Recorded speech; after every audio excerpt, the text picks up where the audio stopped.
Greetings, friends. Your cartoonist pal Stan here with I'm kind of an episode of 50 Years in the Dungeon. It's been a hot minute, hasn't it? It's been a few weeks. I took a few weeks off to sort my head about how things are going here in season two, and lots of other things kind of got in the way, and so that's I'm still kind of chilling out. I've reached out to a few different people about being guests here on the show. Maybe I've leapt a bit ahead of myself. 50 years in the dungeon. This is a show that I've started to celebrate the fact that the hobby of tabletop role playing games is now half a century old, and I've been working in it for a good portion of that time. A lot of my friends have too. So this show has been where I've had them on, had interviews with folks who have worked on tabletop role playing games, a lot of Dungeons and Dragons. The first year, we certainly spent focusing on the 50th anniversary of D&D, but as it turns out, the anniversary of D&D is also the anniversary of tabletop role playing in general. So here in the second year, I'm expanded it, but I also realized after a bit that after 56 or 60 weeks of doing it straight without a break, I needed a break. So it's getting back into it slowly. Hello, Dale Donovan. Hello, Michael. Thank you both for showing up here. Um, yeah, so I do not have a guest this evening, but I'm here. And those of you who have been fans of the show know that while I have these interviews, I've also done or begun to work on cartoon homages to classes, classic pieces of gaming art, classic pieces of D&D art to begin with. Um, and round about the end of last year, I lost the beat for finishing the pieces. I would start them each week on the show, and then they would sit on my pad unfinished. And each week I'd start a new one, but I wouldn't catch up and finish the old one. So I've decided here, while I'm uh, getting the wheels spinning for getting new interviews going, I would make space. I would make space every week to pop on and work on some of the stuff that's sitting there unfinished, and hopefully finish some of it so that it can get done and we can increase it. So that's what's going on here today. I am going to be doing some drawing on a piece that you have seen part of already, and I will chat with y'all while I do it. I know we've already got Dale and Michael have said hello. I see we've got a few other people in the chat. You are all welcome to throw questions my way or comments. I know I'll have my head down a lot while I do this, but I'll look up and be happy to chat and share stories and thoughts and answer questions. And if you want to give suggestions for things you'd like to see on the show, people or ideas or images, this is a good time just to share it with me. So I'm gonna reach over here and I'm gonna grab my iPad Pro. I do all of my drawing on an iPad Pro using the app Procreate and an Apple Pencil, none of which are sponsors of this show or any of my shows, though I remain open to it. Sure, would be nice. It would be nice if this show. Let me tell you, one of the things that's been very very gratifying to me, even as I've taken a couple of weeks off, is that the replays of the show have continued to get views, and there have been comments left on the old ones. People are watching them and leaving questions or comments based on them, and it's uh, um, my hope in doing the show was to create a kind of archive of information that would be useful to people and entertaining and give a view of the history of the game and in a way that just isn't available in a lot of other places. And it's gratifying to see that is beginning to take place. Now, of course, it would be great if this caught on even more and we get more people because um, I say this show is not sponsored, but I love doing this stuff, and it kind of makes me sad that I had to prioritize it around everything else that's going on in my world. And the more popular it gets, the more it can generate some revenue, and then it, basically it can buy some of my attention, some of my bandwidth to focus more on the show and doing these things. And I could, who knows, in some perfect world, we could have a point where I'm doing an interview once a week and then doing a work in progress show also once or more a week, and maybe do more than one. Who knows? Sure would be great. I'd enjoy that. Question from Dale says, "How did I get so handsome?" Just winning the genetic lottery, I guess. I was just talking to my sister a little bit beforehand, and I realized that, you know, she won the genetic lottery in our family, but there's enough left over for me to be all of this and a bag of chips. Maybe just the bag of chips. Michael says, "I'm drawing as well, and so spare me your constant chatter." It's all right. I enjoy your constant chatter. What are you drawing? What are you working on, Michael? Tell us. We are curious. One open question: do I have any other art styles that I like to draw in? No. That's kind of the easy question. Is I'm a self-taught artist.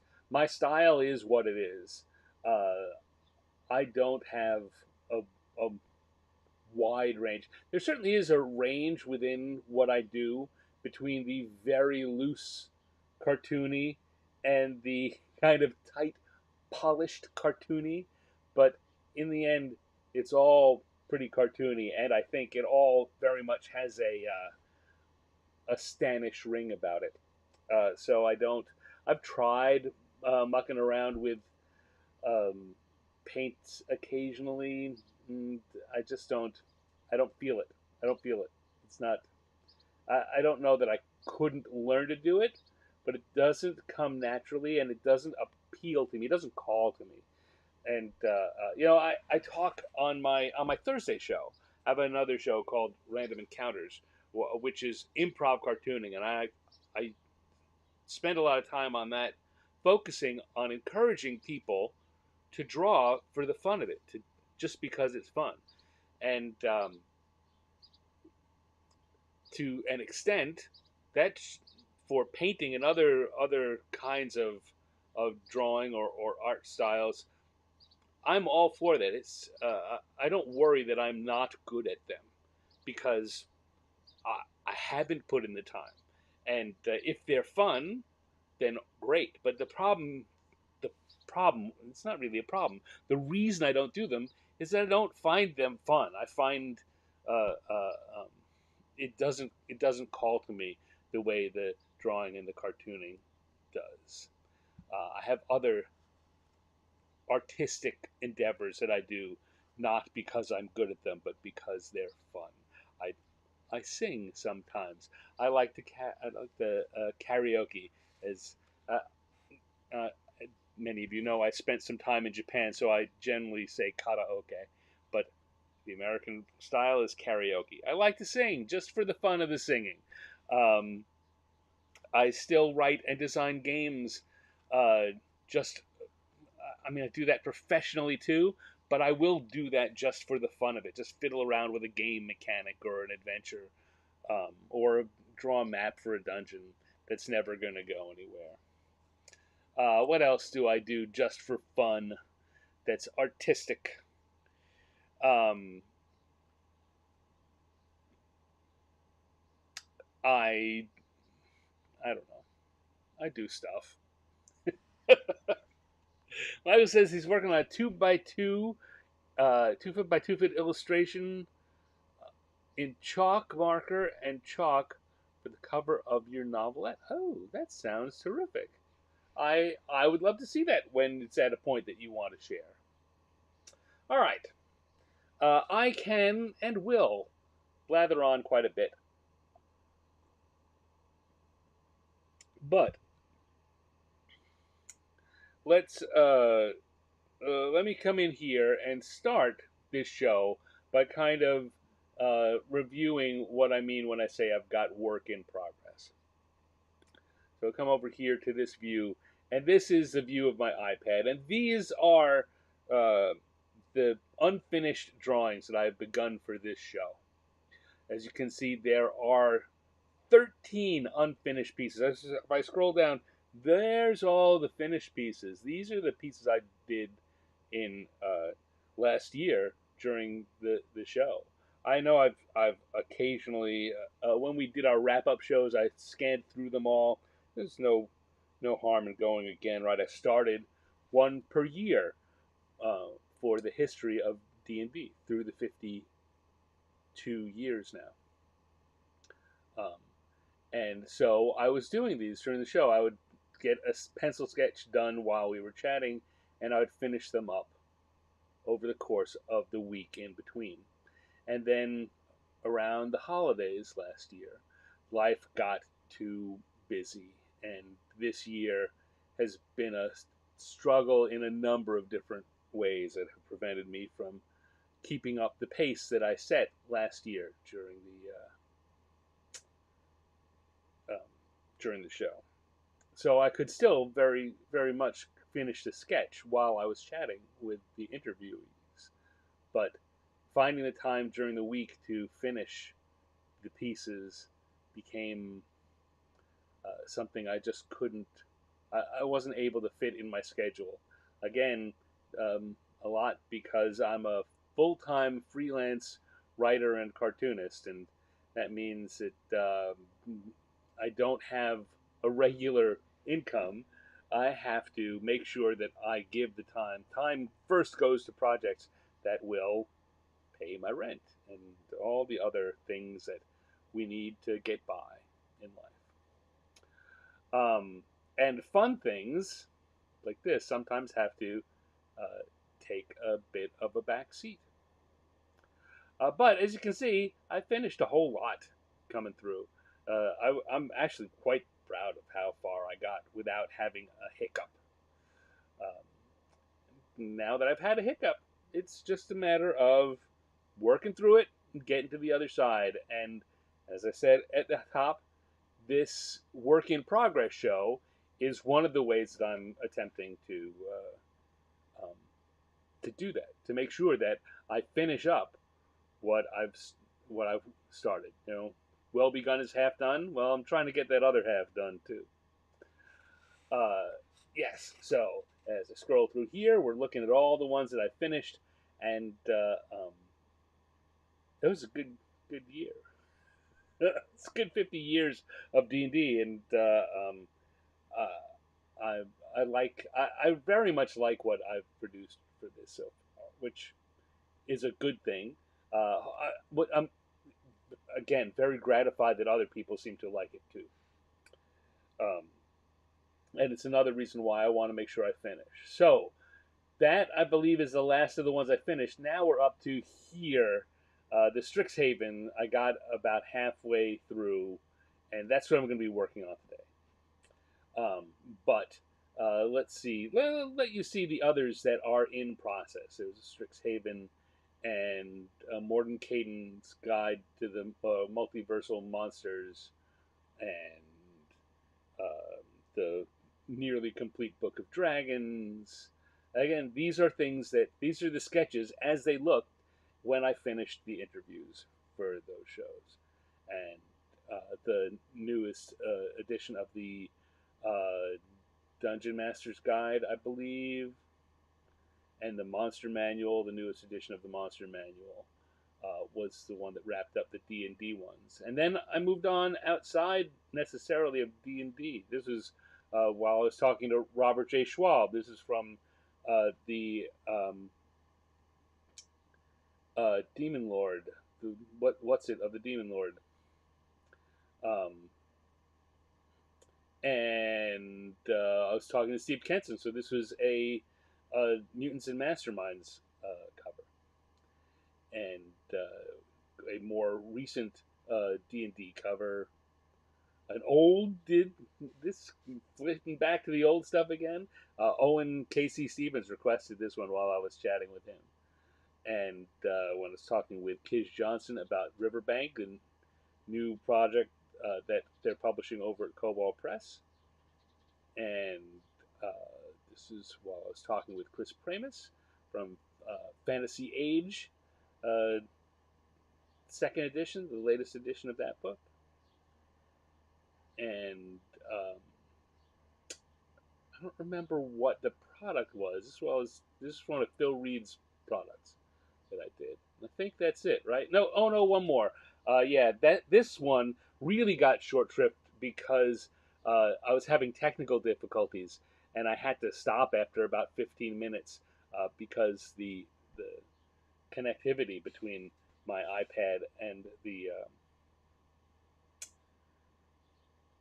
the program I used to send this out into the world was not working great. So that's what we've got so far. And I'm going to come on. I'm going to come here and I'm going to be working on this one. You can see I have a reference on the side. It's I apologize, I've forgotten the original artist's name, but this is the original cover for the Strixhaven book, and I'm going to be working on that. But let's see. Injun Joe, thank you for joining us. Dragonlance fan, enjoyed the segments with TSR alum. I wish I had the rapport to talk to these people, but settle for good interviews.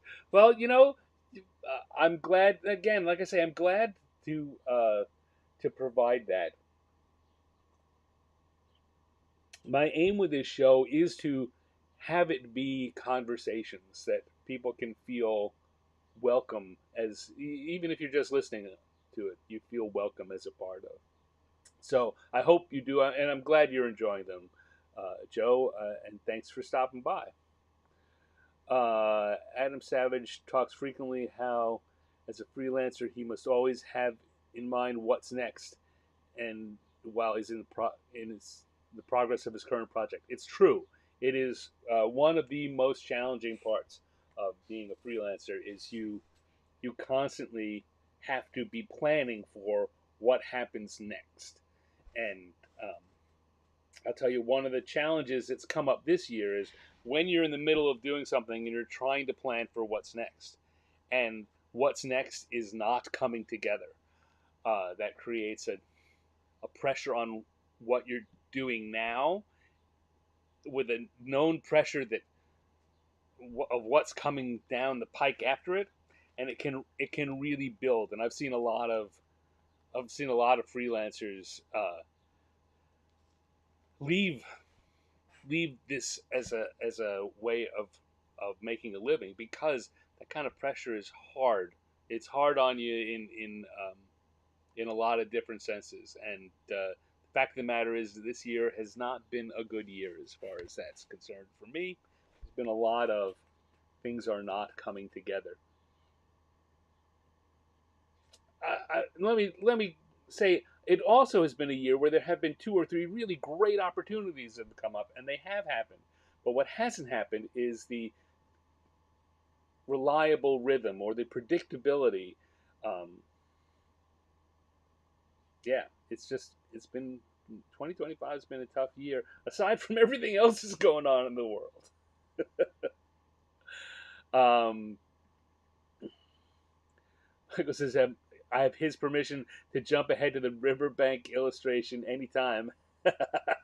That will be a good one. I really want to finish up these from the first season, from the 50 years of D&D, because I would like to put together a collection and do a crowdfunding drive to print an art book collecting them all together with, I'd write little something about each episode or the interviews, maybe outtakes from some of the interviews if I can get the permissions. We'll see. That's a little more complicated, but in order to do any of that, I have to finish these drawings. having them half finished on my iPad doesn't allow any of that to happen. Hello, Perry Caldwell. Thank you for joining. Good to see you. Okay, so I'm going to, you know what? I'm going to come over here before I start and go over to my inbox for a minute because I know that Michael sent me a question um, before we even got started. I just need to find where I saved that.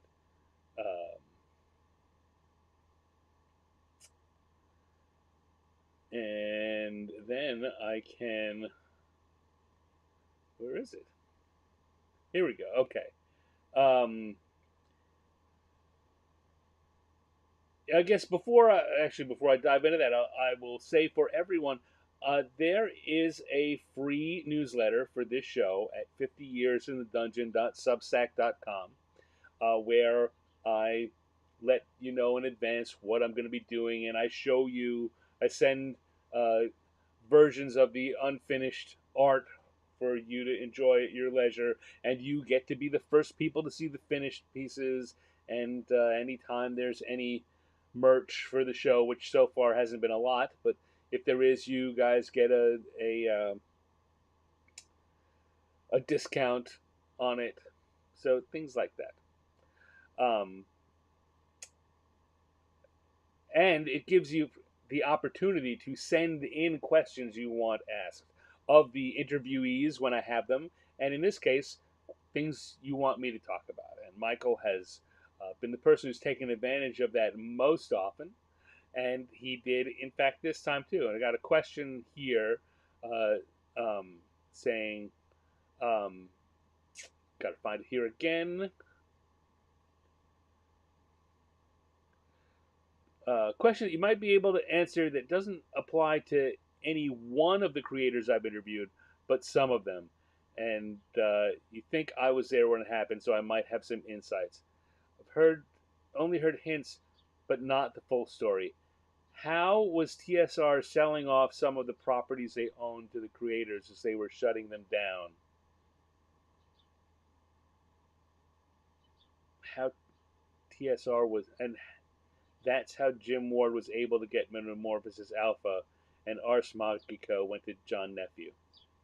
Okay, so I can talk a little bit about some of that, though I think a lot of what you've said is not the case.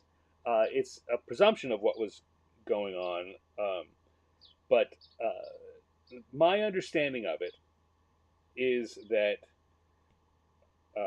Sorry, I just need to get started here. What am I doing? All right, so I'm going to take these and make a grouping out of these already. So now I've got a group which is all of that.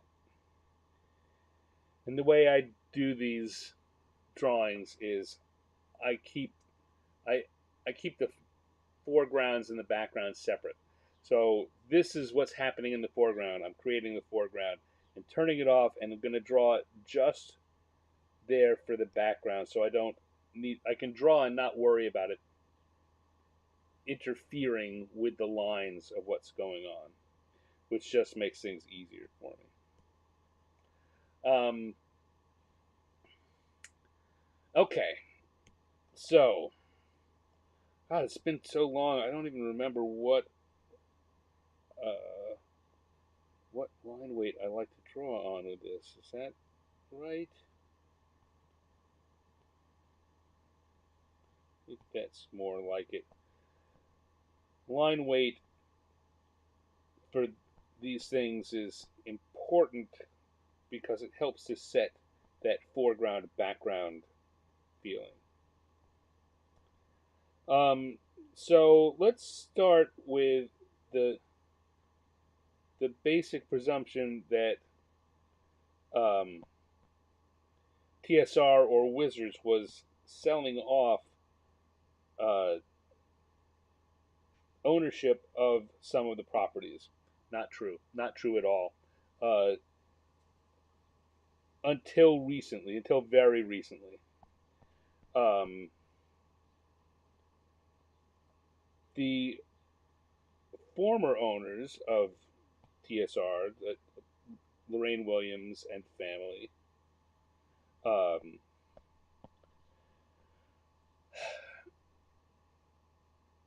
made a career or made part of their fortune.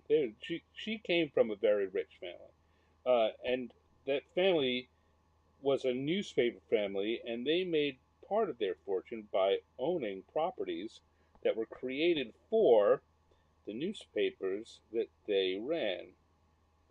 The most famous of which is Buck Rogers. Buck Rogers was owned by the Dilly family. And there's a lot of TSR stories, which have come up in some of the interviews that I've done here about why uh, Buck Rogers games kept coming up on the schedule because every time TSR did something with Buck Rogers, Lorraine would personally get some licensing money out of it. The TSR would have to pay the Dilly family for the use of Buck Rogers.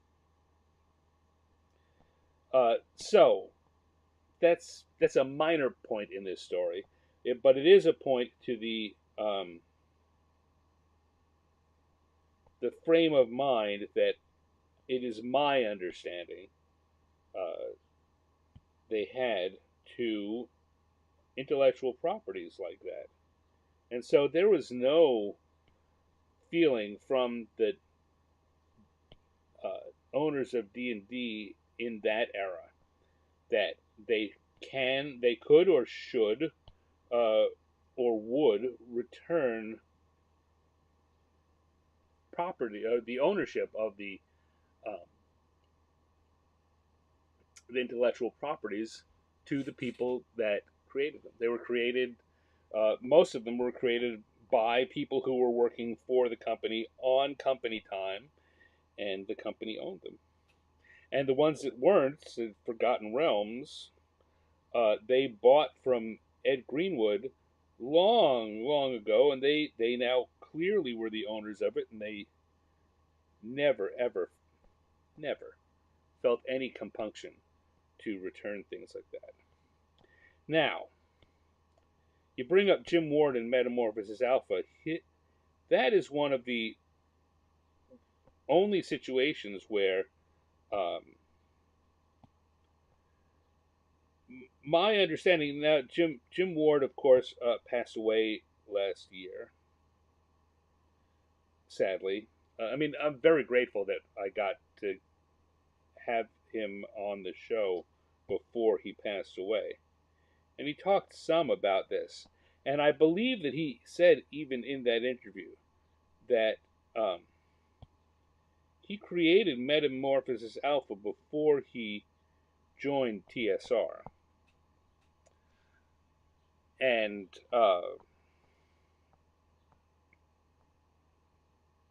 I don't believe he ever gave up his ownership of it. I believe he quite the opposite allowed TSR to print it, or I mean, he made a deal with them that allowed TSR to print Metamorphosis Alpha uh, game materials, but I don't think he ever gave up his ownership of it.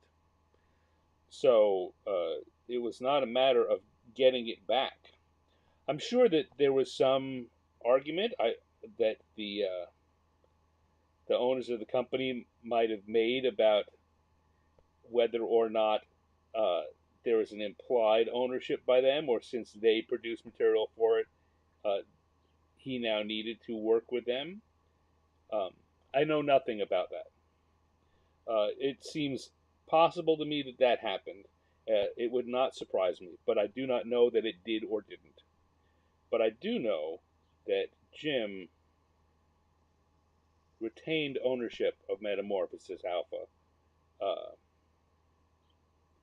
until such time as he sold it uh, later in his life. So there's that. What did happen was after the buyout after Wizards bought TSR. Peter Atkinson, who was a big fan of classic uh, D&D properties, again, Peter Atkinson, who was a guest on in one of the episodes of the show and talked about this. He uh, he took it as a goal to reestablish good relationship with the relationships between the people who had fallen into uh, adversarial relationships with TSR. The the biggest uh, the biggest names there would have been Weiss and Hickman and Dragonlance. There was a contentious relationship between Weiss and Hickman and TSR towards the end of the existence of TSR as a standalone entity. And Peter made it his goal to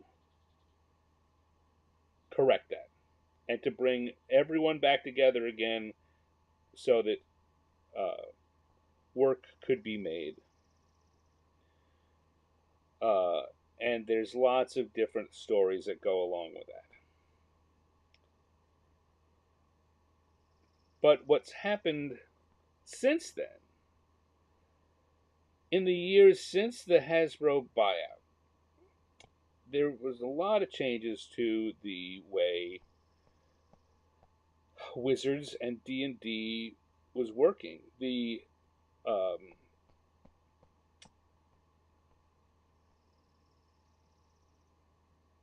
the closing of the TSR book department of the Wizards. It was Wizards book department by that point, but what had been TSR books, the part of the company that was creating the novels.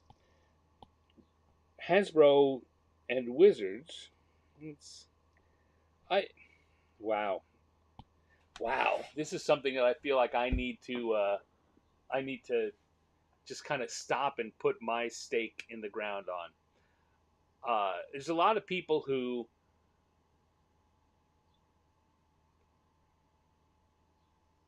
draw a line in or have particular interpretations of how the relationship between Hasbro in Pawtucket, Rhode Island, and Wizards in Renton, Washington, how the ownership, the management of those worked together or at cross purposes at various times. And the truth of the matter is, it's it's varied over time.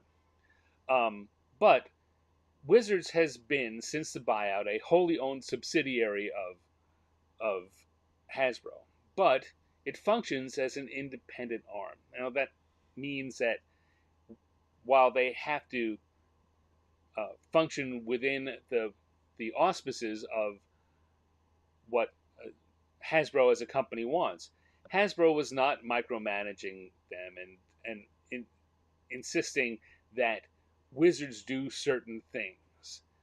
What Hasbro would ask of Wizards is to meet certain financial goals. And it almost always, as near as I ever saw, was on that. That's how it was. Wizards would get Hasbro would draw up their annual plans, and would say, "Wizards, your responsibility is to generate this much revenue or this much profit. How you do it, up to you." Now, every once in a while, other things would happen, like uh, uh, um, anything that Wizards owns, Hasbro owns. And occasionally Hasbro would say, well, we are going to take this thing you own, Wizards, and we are going to make use of it in X way or Y way. The most obvious version of that was when uh, rights to create um, rights to do movies often had to go through Hasbro. In fact, always had to go through Hasbro, not through just Wizards. Uh, when right after the deal got signed originally, Hasbro sold off the rights to make computer games as part of a overall Hasbro owned digital deal. And so that was just gone. Wizards no longer had any ability to make uh, computer games based off D&D or Magic or anything else they might own, because Hasbro had licensed out all those rights to another company. But they didn't come in and tell them, you have to do this, or we want you to make a product like that. So I've really kind of gotten myself spread out in this story. Let me come back and see what's going on in the chat. Uh, uh, Wasi published some Ars Magica supplements.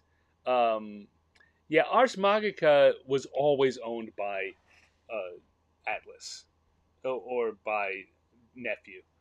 I think John Nephew was the person that owned it, but it was never owned by Wizards.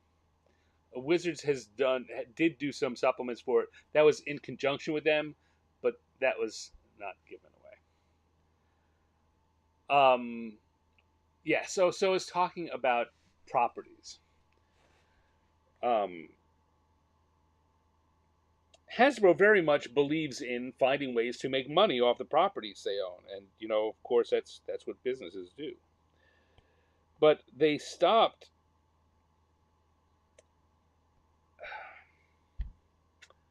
When Wizards stopped publishing novels, doing anything beyond game publishing, that left the uh, a lot of the worlds. That was the only outlet they had anymore, and there was no likelihood of going back to doing more Ravenloft or I mean any things that used to be lines and had supported whole lines of games and fiction were now just kind of fallow. And Hasbro and Wizards were never going to just give those back to anyone, and probably we're not going to sell them for anything that anyone could likely afford. But they have in recent years made deals with some of the publishers, like Weiss and Hickman, and like R.A. Salvatore, so that they can continue to publish and make fiction based on things that Wizards and Hasbro own. Um, that Because Hasbro and Wizards just aren't going to do it anymore.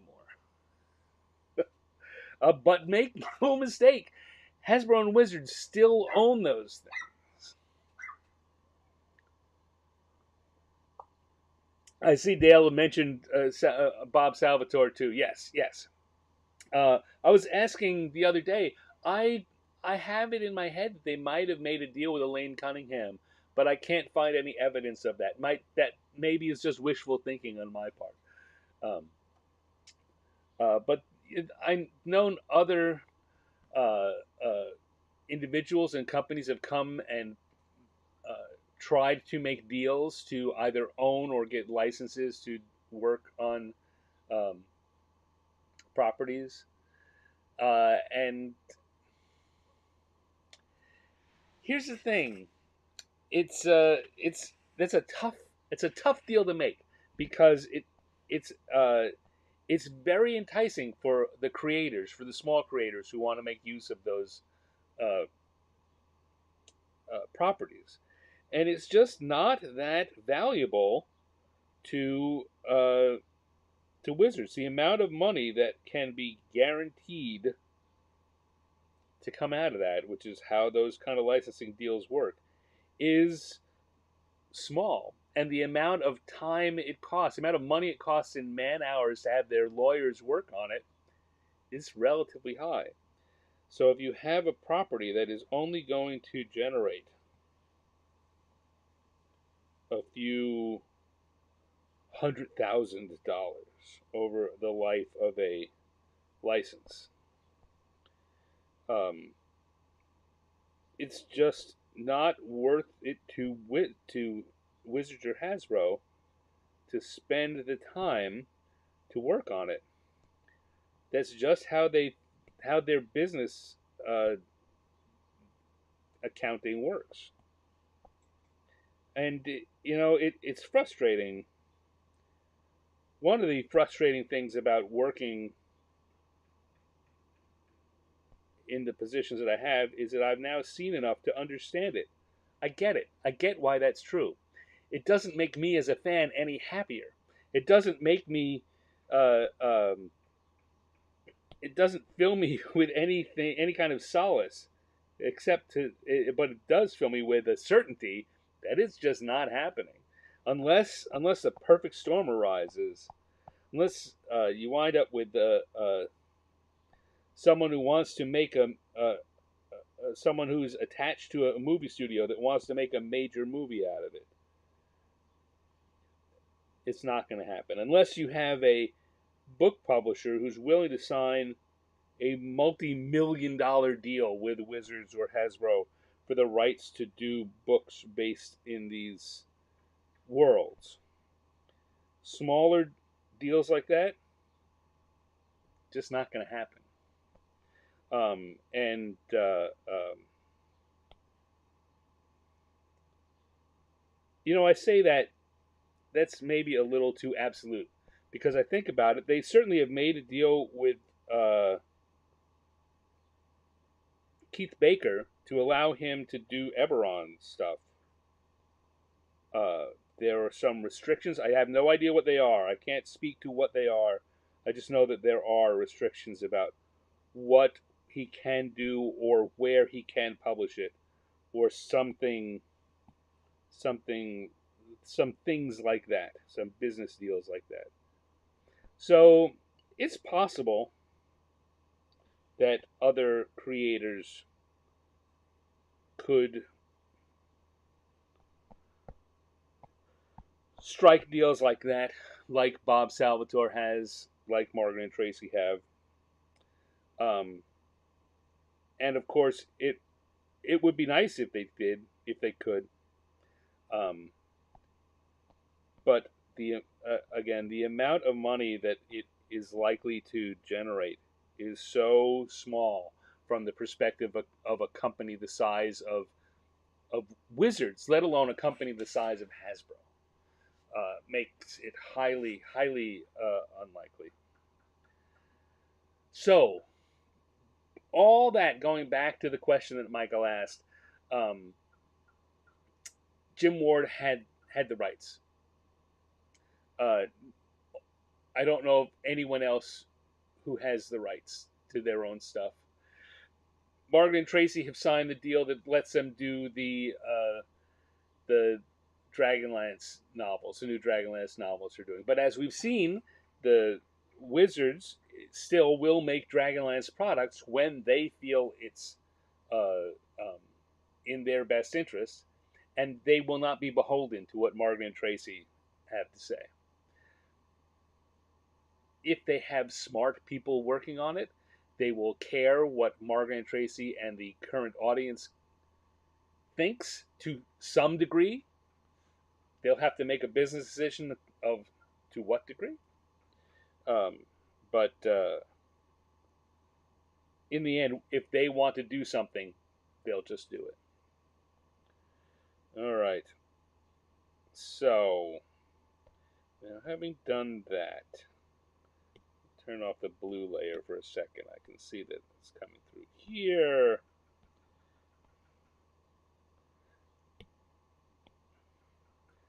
Yeah, so it's one of those things. It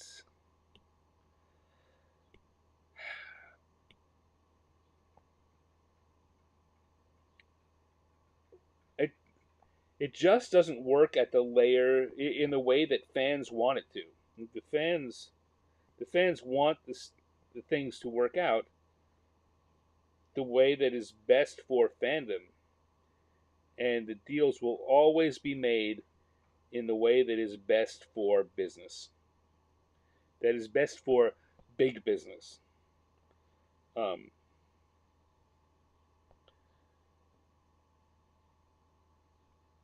and you just wind up with so much. I mean, this is the kind of thing that happens. We run into that when we're working on.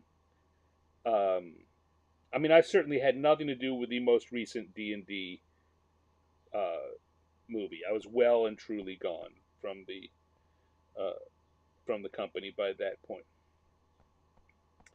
and I did not have a lot to do with uh, the first D&D movies, but I did have some awareness of it and some participation in the meetings that were going on and the thoughts that were going on in the building. And one of the things that is very difficult for fans of any property to really grasp is that when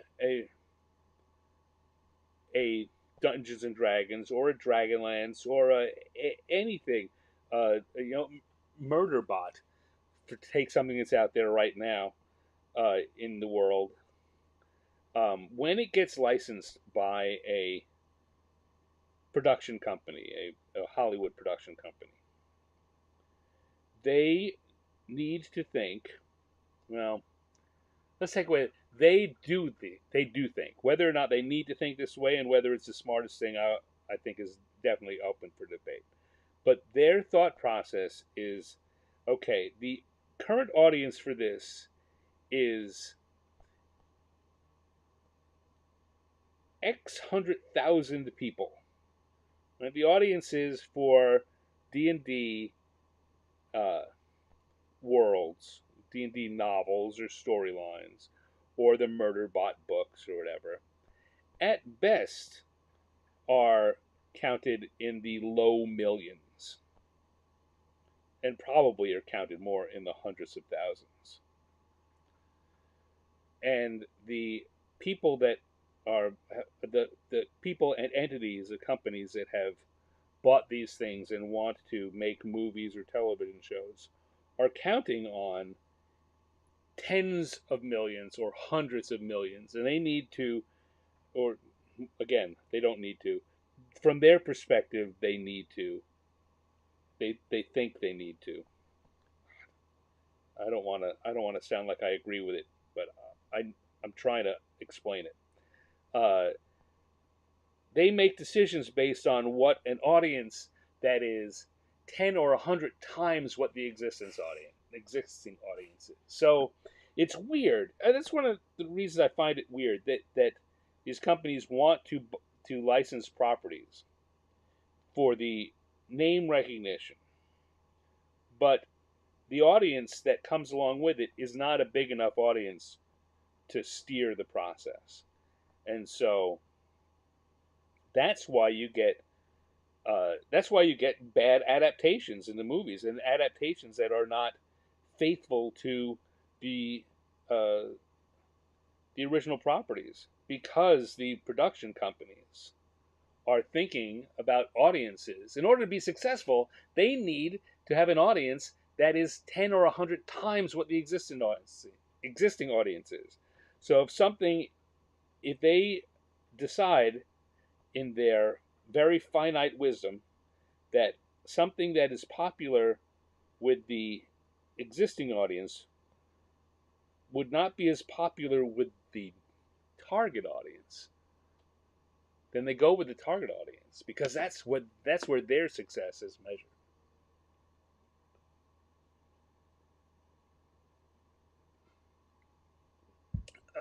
Let me see. Let me scroll up here and see what's been going on in the chat. Michael says that's why he asked the question. Well, I hope that I answered that question.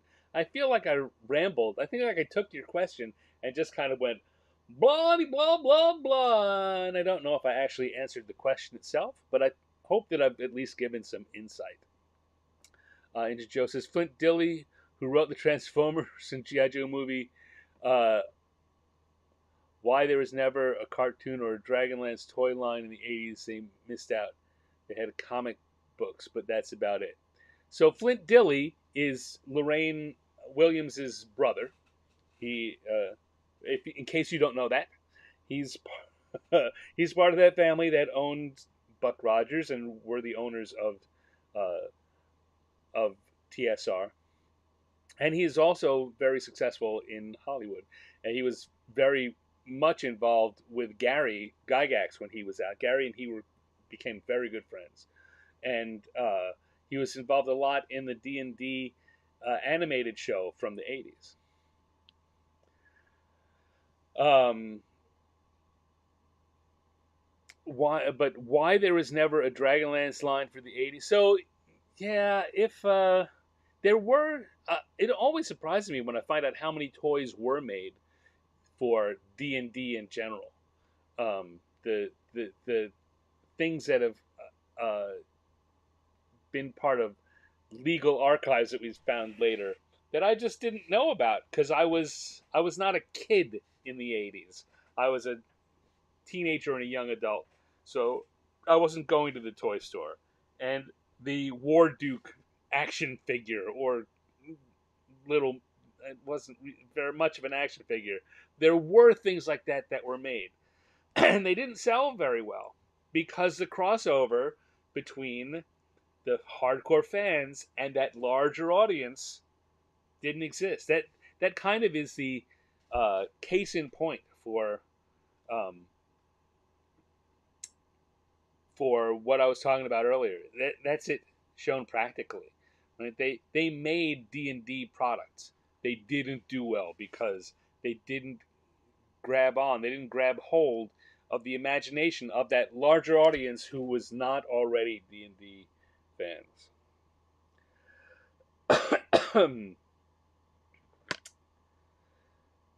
So, yes, why they didn't do it with Dragonlance? Well, when they float a test balloon of things like those D&D ones and they don't do well, they don't go back and do it. They never assume. There are two things they never assume is, and both of them are for their own favor. They never assume that they made the wrong choice of property to begin with, and they never assume that they did it badly and it would work if they did it a different way. Your vision wasn't good enough. Oh, no, no, my vision was good. It's just that this property is no good. Um, uh, Joe says, I remember Jim Ward was a consultant on the Dragon Strike board game. Yeah, well, again, and Flint Dille was involved with those too. He's all of those, um, anything that went through TSR West Coast. Uh, Flint had some at least consultation involvement with. Again, because his connection with Lorraine was strong and his connection with Gary was strong.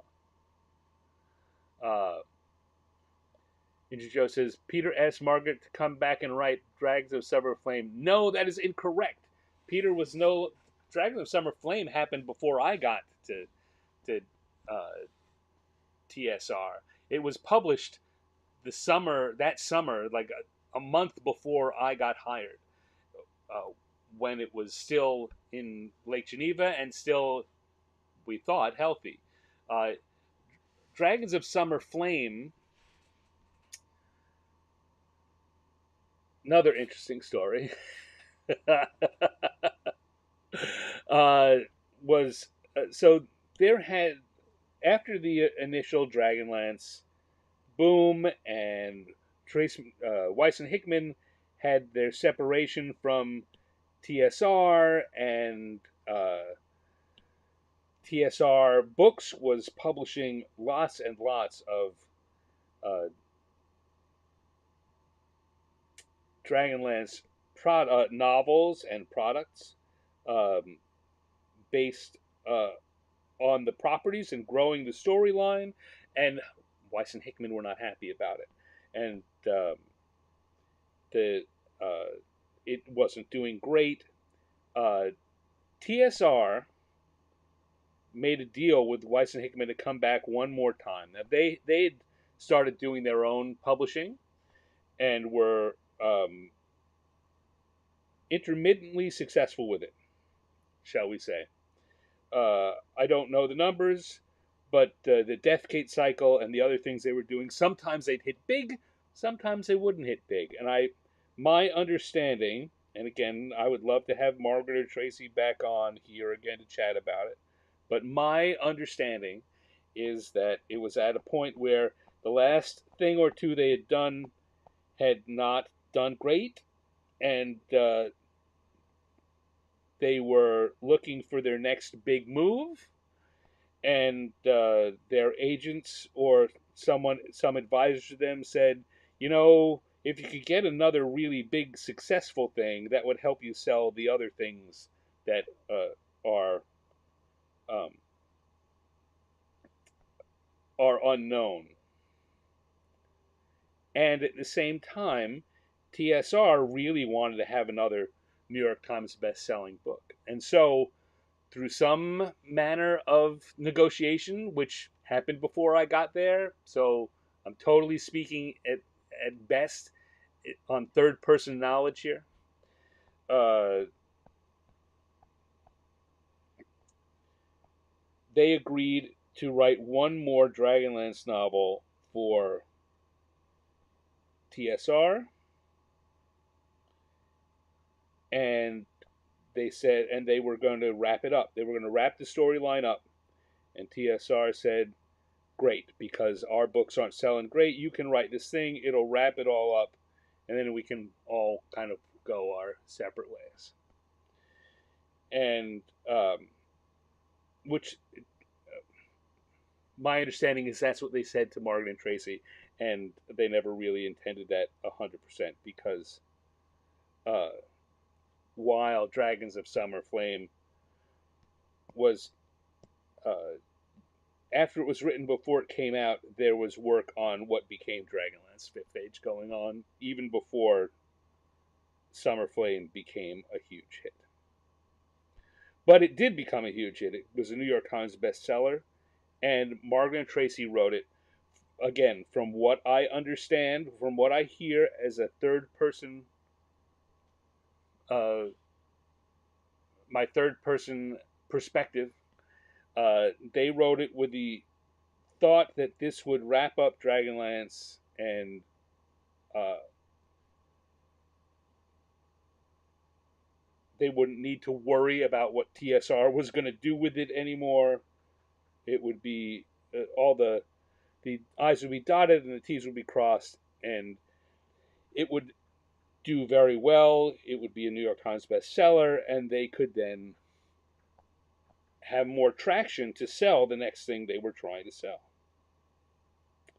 And to some extent, that is exactly what happened. It was a New York Times bestseller. Everyone wanted more, and TSR went back to continuing the storyline without them. And they were understandably not pleased with that. They thought that something was going to happen, but they had no contractual basis to force that thing to happen. And so the rift reappeared between Weiss and Hickman and TSR.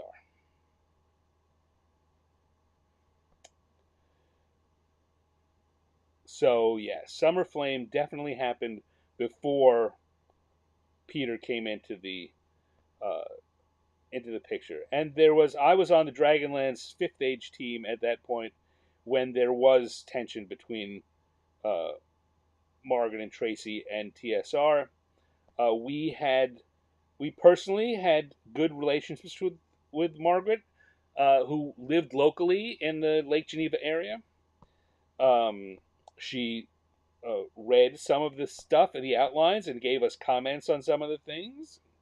But uh, beyond that, there then were also tensions that carried on, and the Dragonlance fans, or the fans of Weiss and Hickman Dragonlance, who didn't like decisions that were being made about Fifth Age Dragonlance, uh, gave her and Tracy reports about what we were doing that were not accurate and were also intended to kind of stoke uh, the conflicts between us.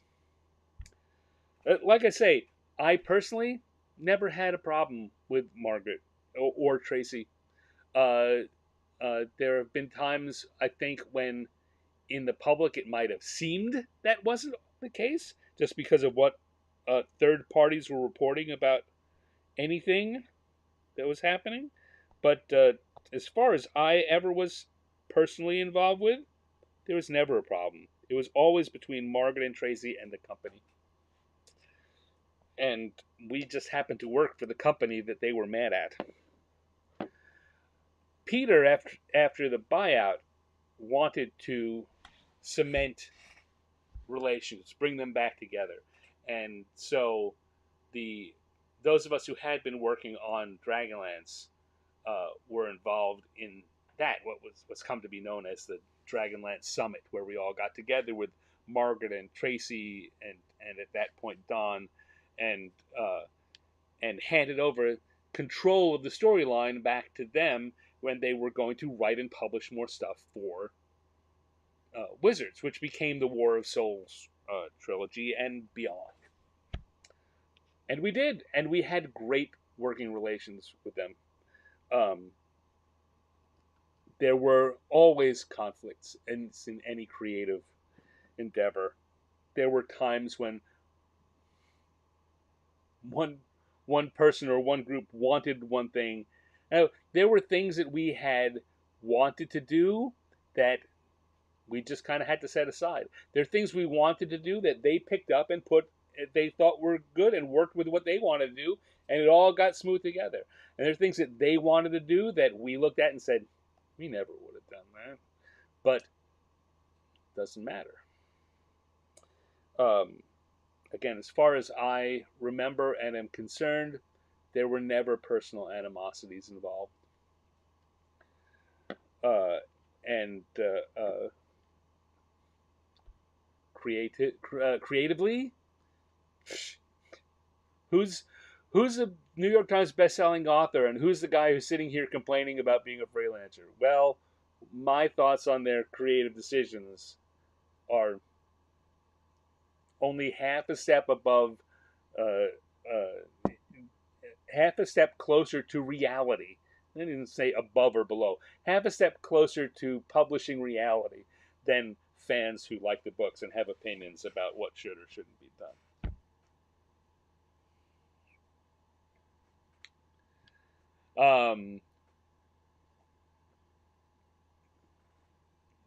Dale points out that the whole story of the TSR WotC happening is in the Slaying the Dragon book by Ben Riggs. Um, and he talked to a lot of people about it. I'll tell you one thing, he never talked to me. So none of my stories are in there. However, 4 or 5 other people were in the room at almost every occasion, so he probably got the same stories from other people. Joe says WotC today is not the one that bought T. No, it's not. WotC was a privately owned, growing company then, and it is now an arm of Hasbro. There are very few people in the building in Renton now who were in the building in '97 and '98. Understand the relationship with the 3.5 era Dragonlance was more amicable than what they later got from Hasbro. I don't know. Like I say, by 2002 I was not in the building anymore, except for a couple of different periods of time, and so my I mean, I have some better insights than the average person because I know a few of the people, but I don't know. I know nothing about that.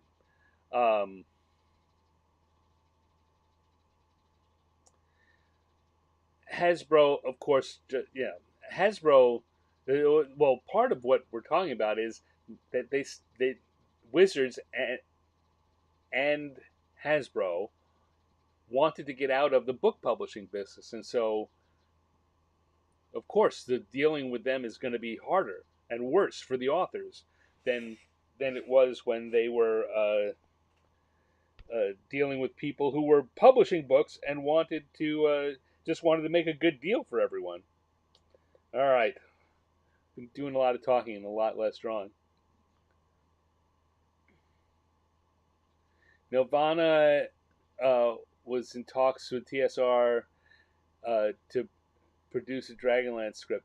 There, you know what? There were a bunch of Dragonlance things that got done. I read several Dragonlance scripts, and if you've never seen the animated Dragonlance that did get produced and released straight to DVD,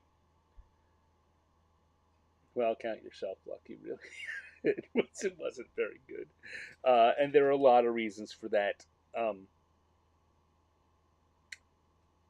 Some having to do with Hasbro's requirements, some having to do with budgeting, a lot having to do with budgeting, and some having to do with conflicting creative visions with uh, producers and the representatives at Wizards who got to thumbs up and thumbs down ideas. Um, I'll tell you this: I saw some much better scripts that didn't get used than anything that's ever made it out. And the producers, one of the producers, Cindy Rice and John Frank Rosenblum, who are part of Epic Level. Cindy worked at TSR and at Wizards and at Hasbro, and they loved the properties and they had the best interests and really good ideas, but they were not the only producers.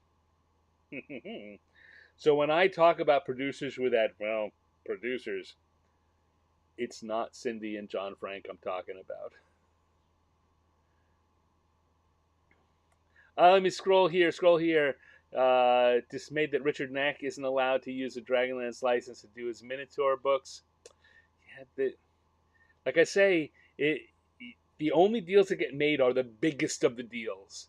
Now, I would be surprised if Margaret and Tracy didn't, if they wanted to do something with Richard, and Richard wanted to do it with them, that they could do it under that auspice. Again, I don't know what their deal is. I'm talking completely as a third party person who sees the like I'm looking at it.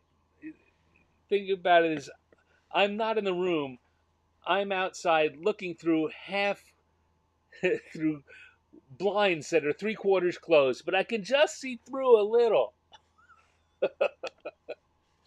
But it seems to me that Wizard or Hasbro or Wizards would never make a deal just with Richard Knack to do his Minotaur books. But since they've made a deal with Margaret and Tracy, if they wanted to do something like that, that could be a way that such a thing might happen. Or I could be wrong. I don't know. Um,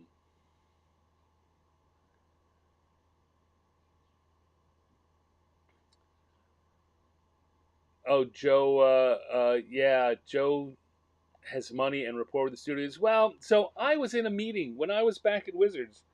And tell you this, I was there during the time when Joe was pitching to get the rights to do Dragonlance. And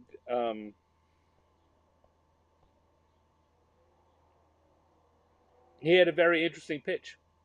I don't know that it was exactly the Dragonlance I would have done, but he had an interesting pitch, and it would have been I think great if he had been allowed to do that. I don't know that it, in the end, would have succeeded any better than, or would have gone any further. It still would have had the same problems, but he certainly had the connections to have a shot at it, and the passion and the knowledge of the property to have the best shot, to have a good shot at making a good adaptation, sure would have been nice. But it didn't happen. All right, look at all this time I'm talking and drawing almost nothing. I'm proving to myself why maybe this format is not going to work out the way I think it will. I get so involved in the talking that I stop drawing. All right, so I'll tell you, here's one of the things I'm going to do and look at. I've done that. Now, I drew those lines in black, but I don't want them to be black. I want them to be a lighter color. So I'm going to select that and fill that layer and look at it and see that's not. Yeah, it's about right.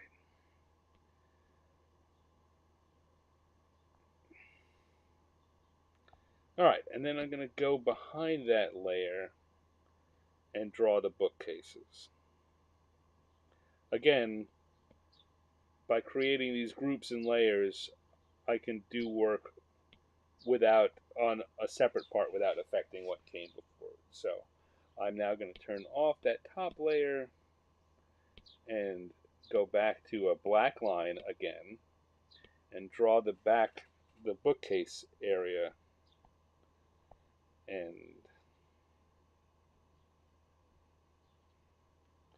I think I want to turn off the colors so I can see through it. Anyway, yes, Joe's, and I suppose I should probably say Joe Manganella. I always have trouble pronouncing his name. In fact, in that I usually pronounce it wrong, but I believe Manganella is what I want to say. Huge D&D fan, huge Dragonlance fan. Had a pitch and a script and people he wanted to work with to do Dragonlance uh, TV show or movie, uh, and that did not happen. And I'm not surprised it didn't happen. And it has nothing to do with how good what Joe was suggesting was. It has everything to do with the fact that uh, Hasbro has this habit of wanting to do things and not having the wherewithal to get it done themselves, and so they prevent someone else from doing it too. That I've seen on a couple of different occasions. I don't know. I can never be sure since I'm no longer in house when that's the case anymore. But that sure, that whole thing sure smacked of that. That whole situation smacked of. Hasbro wanted to do, what turned out to be the D&D movie. Uh, the most recent D&D movie, Honor Among Thieves, and so didn't want to tie up any of their other properties. At least that's how it seemed to me. Again, I can't say for sure. Dale says, "Tell them about the D&D lunch meet." Oh, Dale, you are. Oh, let's see. What about the recent D&D movie? Okay, sorry. I'm gonna stop looking here because now what I'm saying happens to turn out to what was going on in the chat. Now I've got to feel like it. Joe didn't have the 200 million needed to make the DL film. Uh, that's about what the most recent movie cost. Yeah, yeah, but he did have connections and could have pulled that together. Not gonna happen. This is where Dale says talk about the D&D lunch meet. Oh, there's a lot going on here in the chat room.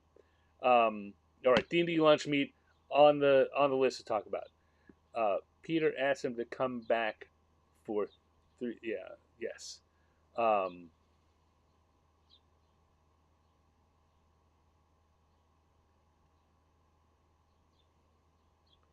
I do know that Ninja Joe says, I do know Margaret and Tracy disowned the AD&D second edition Dragonlance era from the early 90s. Yeah, well, that was the problem that led up to Dragons of Summer Flame.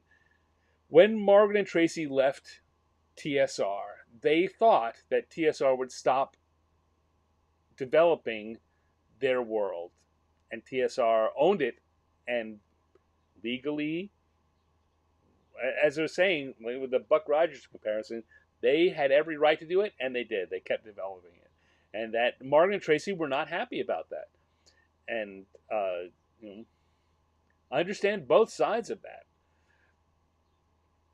but that's part of the deal with the devil all of us creatives make when we do work for hire.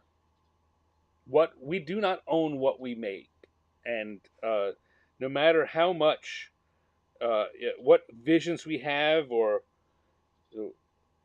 anything like that, um, in the end the company will do what the company wants to do, and they have every right to do it if it is work for hire, if they own the intellectual property. And we all learn that the hard way. uh, uh, some creators have better relationships with the publishers and spend more or less time uh, happily getting money, making a living out of something that they in the end don't own. Some creators don't, and wind up feeling very badly used, and it's hard to argue that they aren't. Um, the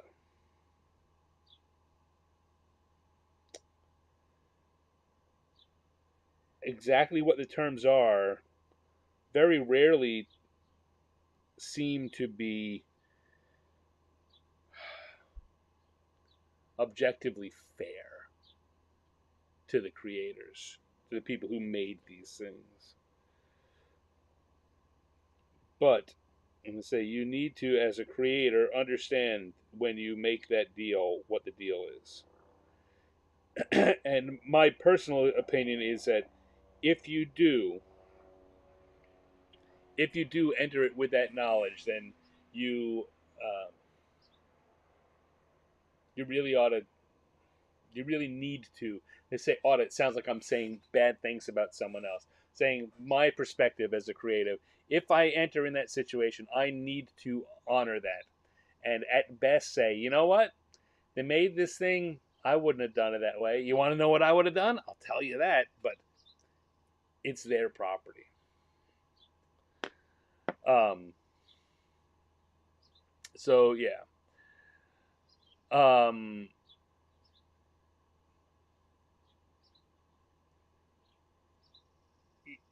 yes, I'm here reading again about how Martin Tracy didn't want Dragonlance crossed with Spelljammer or Planescape or Ravenloft. They didn't, but they may not have wanted it, but they created the property, and it was the the IP was owned by Wizards, and there is no reason, or TSR, there's no reason TSR couldn't do that. We don't live in a world of artistic purity. I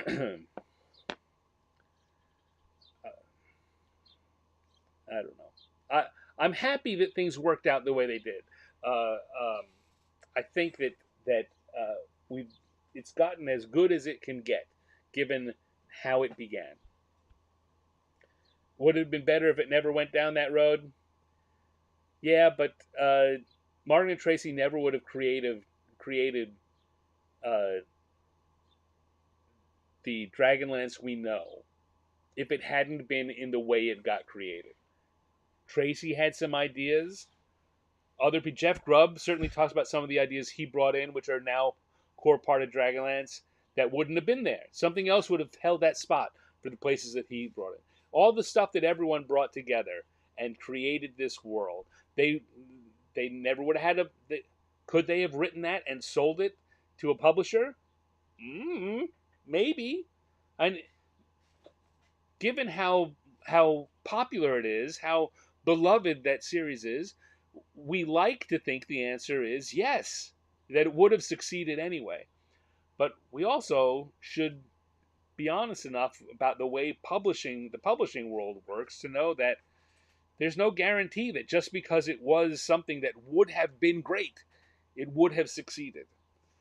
So, Dragonlance, as we know and love it,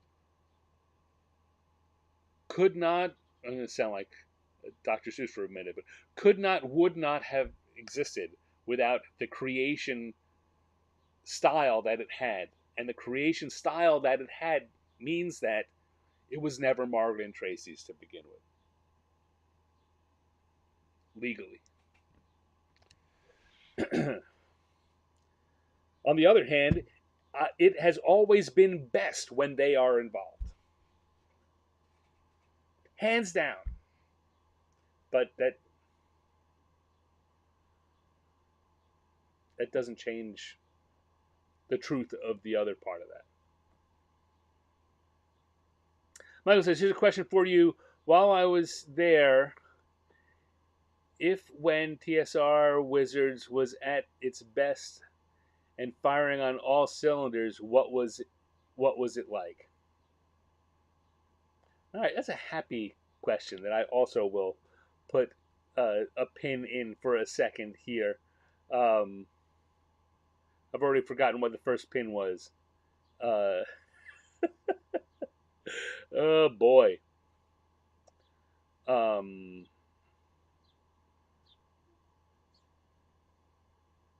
I'm reading again here, which I'm sure makes even more fascinating viewing than looking at an unmoving drawing pad.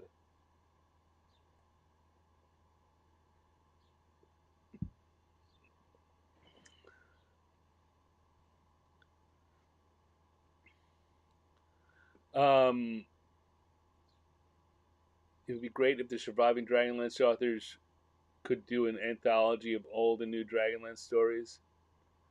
Yeah, you know what?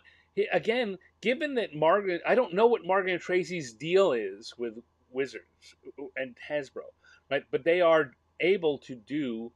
I don't know if it's just the trilogy by trilogy deal, or if they have some rights to do a number of things, or uh, uh, if there's a limitation, what it is. I don't know, but it's entirely possible that some things like that might be doable in the current situation to put together an anthology like the kind you're suggesting. Um, but then that becomes a question of uh, uh, do Margaret and Tracy have the time and interest in managing such a thing?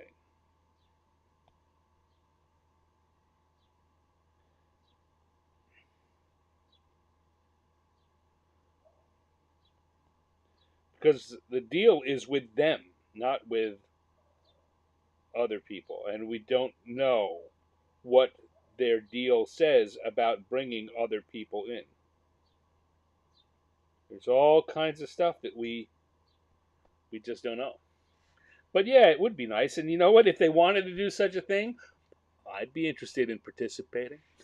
I'm just saying, Margaret Tracy, I'd be interested. um, I'm looking here again at the comments about Ben Riggs's book. Uh, and he's got is the second book out yet, Dale? Um, I I've read Ben's book, and he's put together a fascinating collection. It's very easy for me looking at it to tell sometimes who it was he was talking to and whose story he got, or whose story he has decided to um, choose as the lead version. I found it. I found I laughed a lot reading Ben's book at the number of times I would read something and I'd say, "Oh, yeah, I know that person thinks that," and then two paragraphs later, Ben would write something like, "Jeff Grubb saw it differently," or "So and so has a different opinion."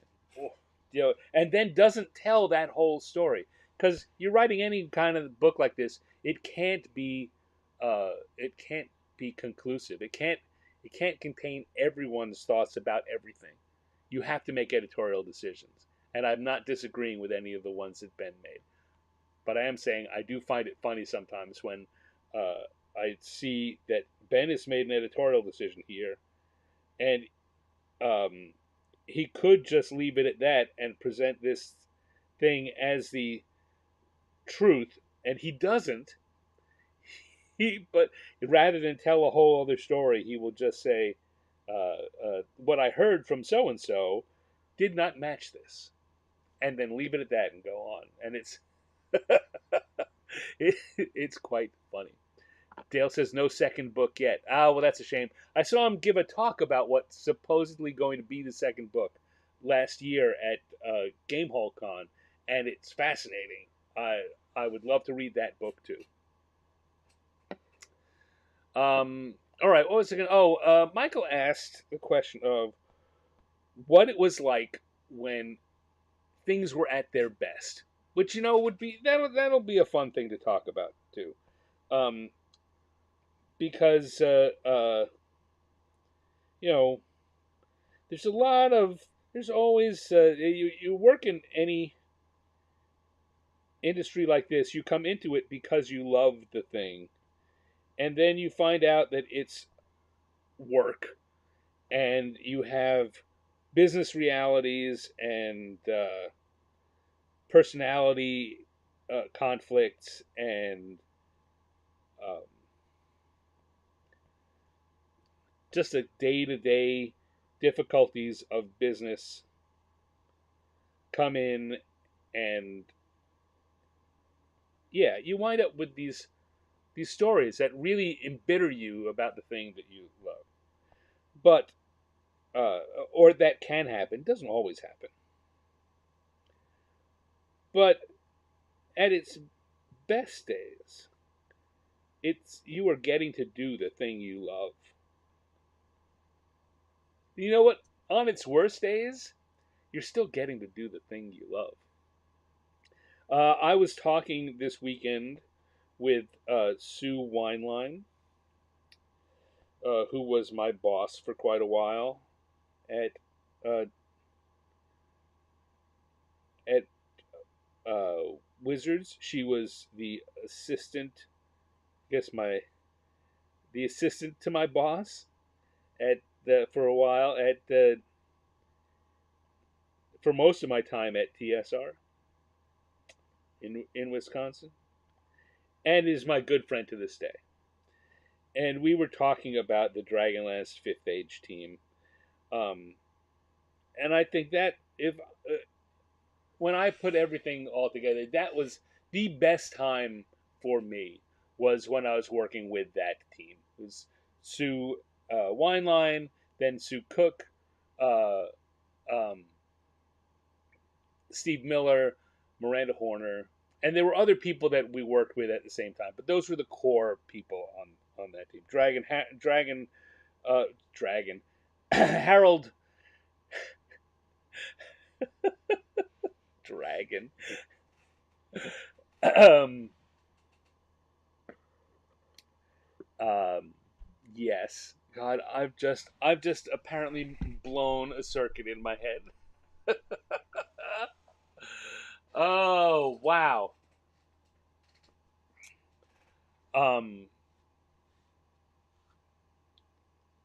and do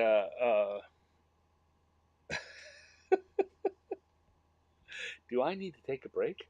No, no, I don't need to take a break. Um,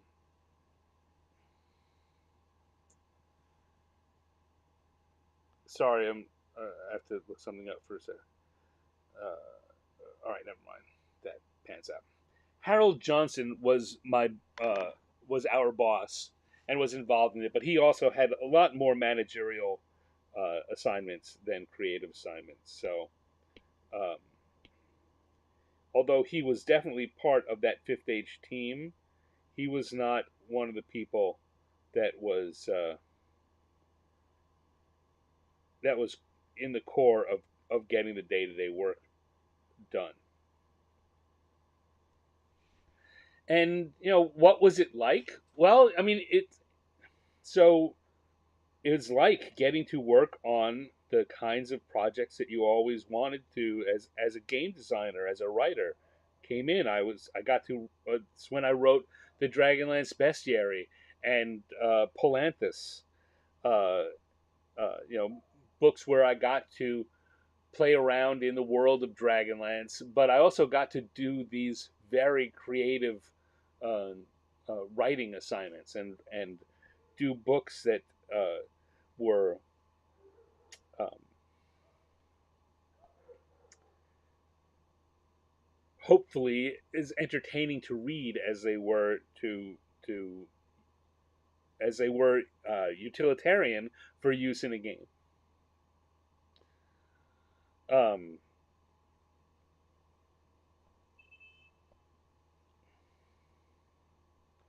you know what I realize? I need to put a little extra shadow here, or I'll forget to later on.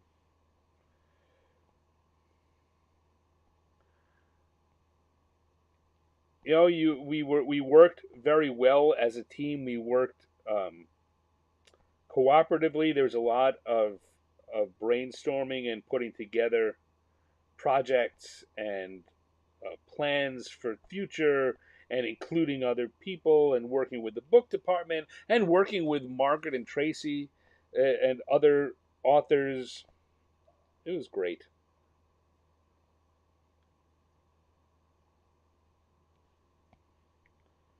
Um, and I'd say that what happens then? Well, anyone who is a creative sort, who you get paid good money to come in every day, hang out with the kinds of people that do and the same kinds of things and like the same kind of things and have enough experiences that you can exchange thoughts and comparisons and brainstorm together.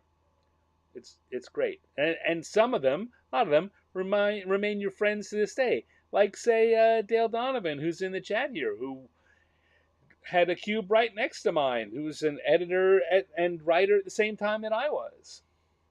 You make friends with and get to spend time with the people that you hope that you can get to know. And at that point, there were when I got to TSR, there were 150 people, 150 of the people that I want to go to work with every day. How can you not love that?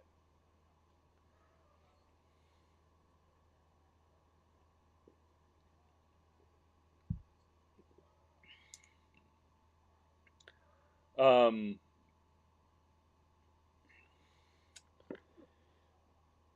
there were other times when, like, I spent an entire year of my career working on products that would never get made. Some of them I wrote to completion. Some of them I wrote long drafts of that never got finished. Some of them I did shorter drafts of, or I did partial work on with someone else. But that was a tough year.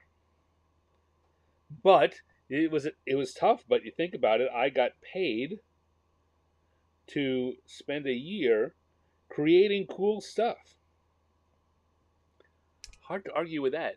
Even if they didn't get made, and as disappointed as I am that they didn't get made, I made a good living doing the stuff I always wanted to do. Thank goodness had I've been lucky enough to have this experience.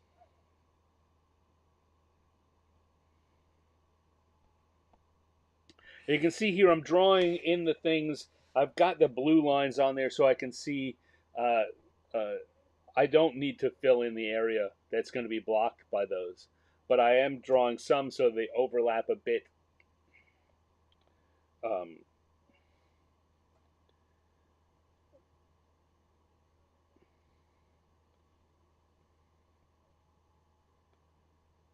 and it'll look more realistically lived in when the drawing is done.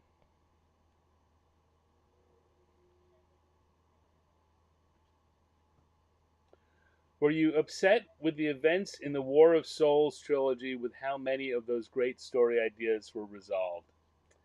Well, well, the War of Souls is a that's a tough that really represents one of the tougher bits because um, the Dragonlance team before the Wizards buyout, the Dragonlance team had come up with a 5-year plan for what would go on in the world of Dragonlance. And I was talking with Sue about this actually over the weekend. Um, it would change.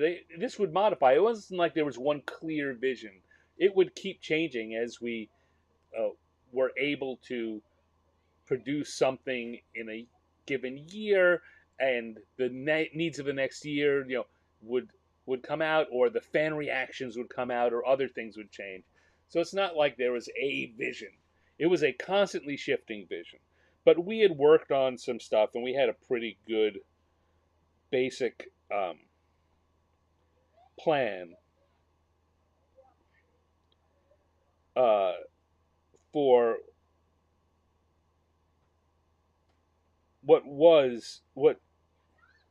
what would have been called Freedom's Flame, but we also talked about it as the War of Souls. The War of Souls, I think, and I could be wrong about this. Memory is a hazy thing.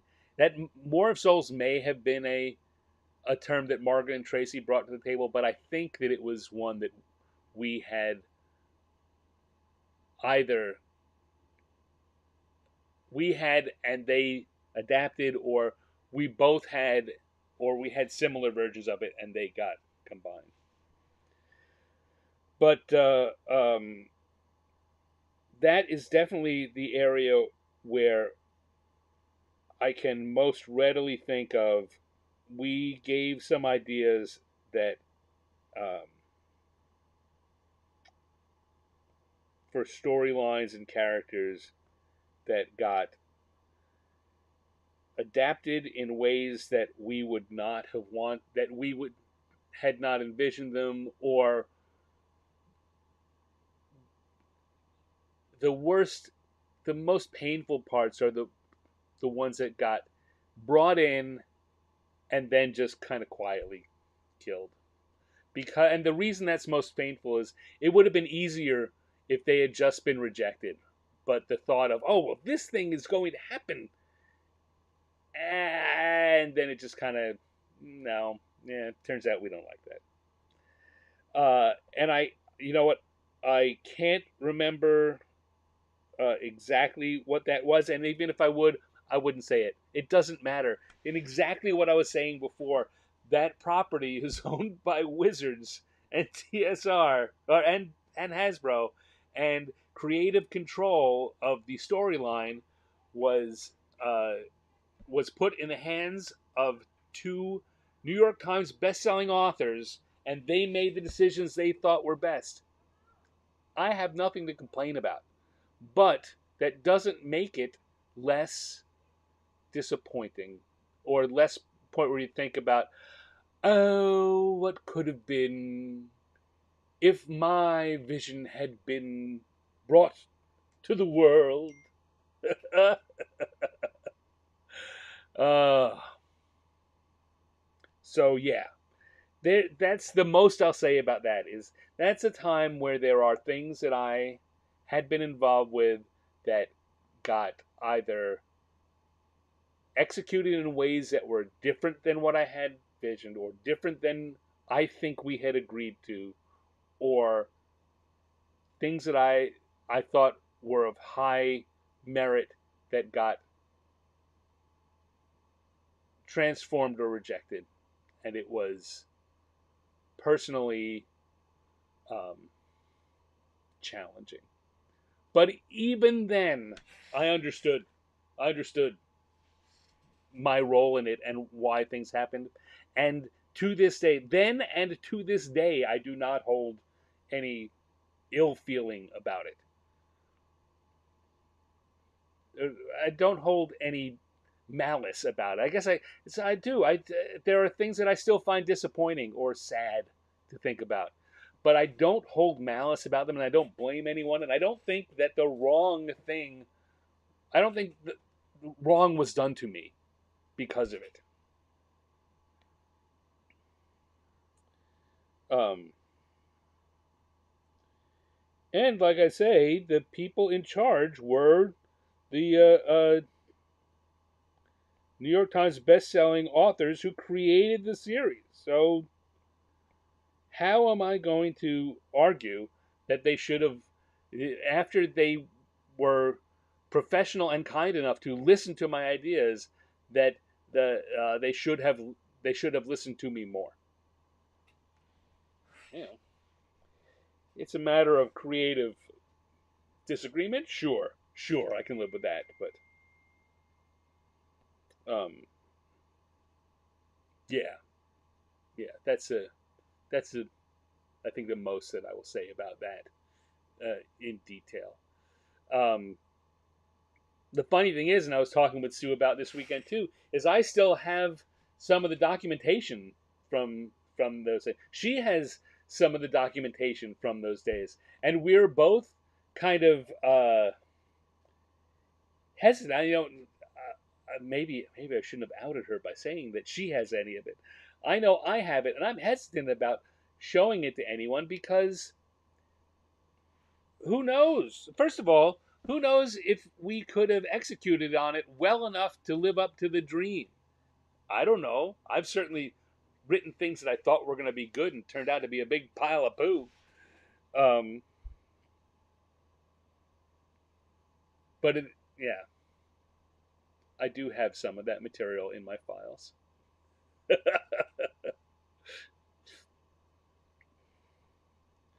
Oh, let's see, let's see. I keep looking away from this, and it's taken a long time to get it done. Uh, Not that I don't like this format, but I'm now already rethinking whether or not I want to keep doing this for several weeks because I'm not getting as much done as I hoped. On the other hand, I'm certainly not going to have interviews set up for a number of weeks, so I may just do these anyway and live with the idea that they are not going to be as productive as I hoped they might be. Or, I don't know, maybe I can get some folks to come on and chat with me. Like Dale, I don't have you set up as someone that I was going to be asking for an interview again recently, or in the near term. But maybe if you're interested, maybe we can come on and you can chat uh, with me while I do this, and that'll be fun. It'll be a different kind of version of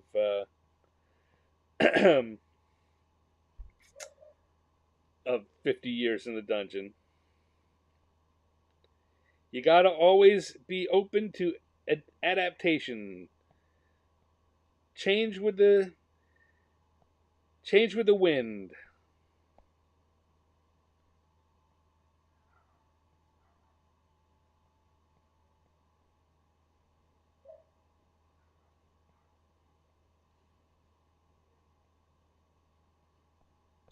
All right, that looks like. I'm gonna turn on this and see that that's what we will see behind. Now you can see what I was looking at by drawing those things that are behind them. Where have I got? I've got this space here, which probably could use another book. But other than that, most of that looks good.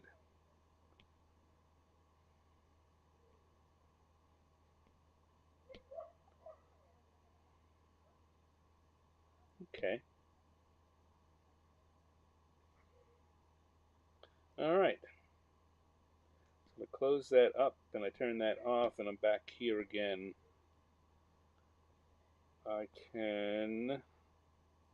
Oh, see, that's what I noticed is back here. This, what I thought was going to be showing, didn't.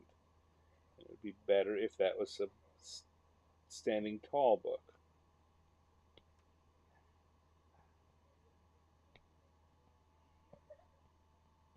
Like so.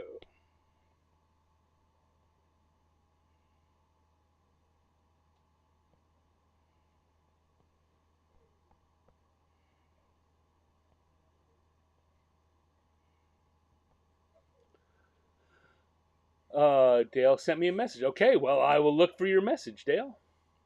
Any particular specific idea that you really wanted to see realized? For example, orcs from another world, draconian zombies, etc. Um, Now, part of this, then, and again, I was another thing I was talking about with Sue is this is 30 years ago, so at best my memories are vague. Um, I Our plan for what became the War of Souls was we had realized that one of the core bits of Dragonlance um, is this world at war uh, aspect that was in um, the original trilogy, and the Summer Flame, and the best of Dragonlance is in this world that's in the midst of a conflict. So and it keeps being set up for more conflicts in the future. It's just the way that world was built. So we thought that the problem is we keep having these wars and they're resolved when in reality in the real world it, when you have when we started making comparisons to World War II and World War One, where it's a continent and there's a big war going on, and armies are shifting here and having wins there, and the battle lines are shifting, and it takes years to play out. And we thought, well, we should make the storyline over the course of the next few years a war that happens over the course of the years. It isn't just kind of told and done.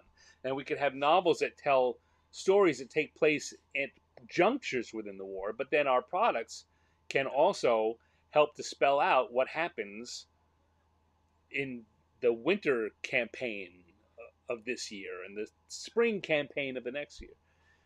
And when I say the world at war, some of you will remember that in the 1970s there was a uh, series. I don't know whether it was BBC or PBS produced about World War One and Two.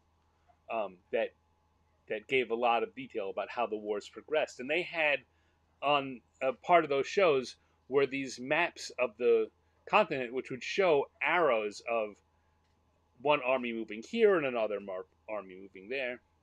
And I'd made up a big 6 or 8 map, uh, maybe 12 maps that were supposed to cover 3 to 5 years of game time, of publishing time, not game time, but publishing time. Of this is how the war will progress, and we can tell these stories at that point.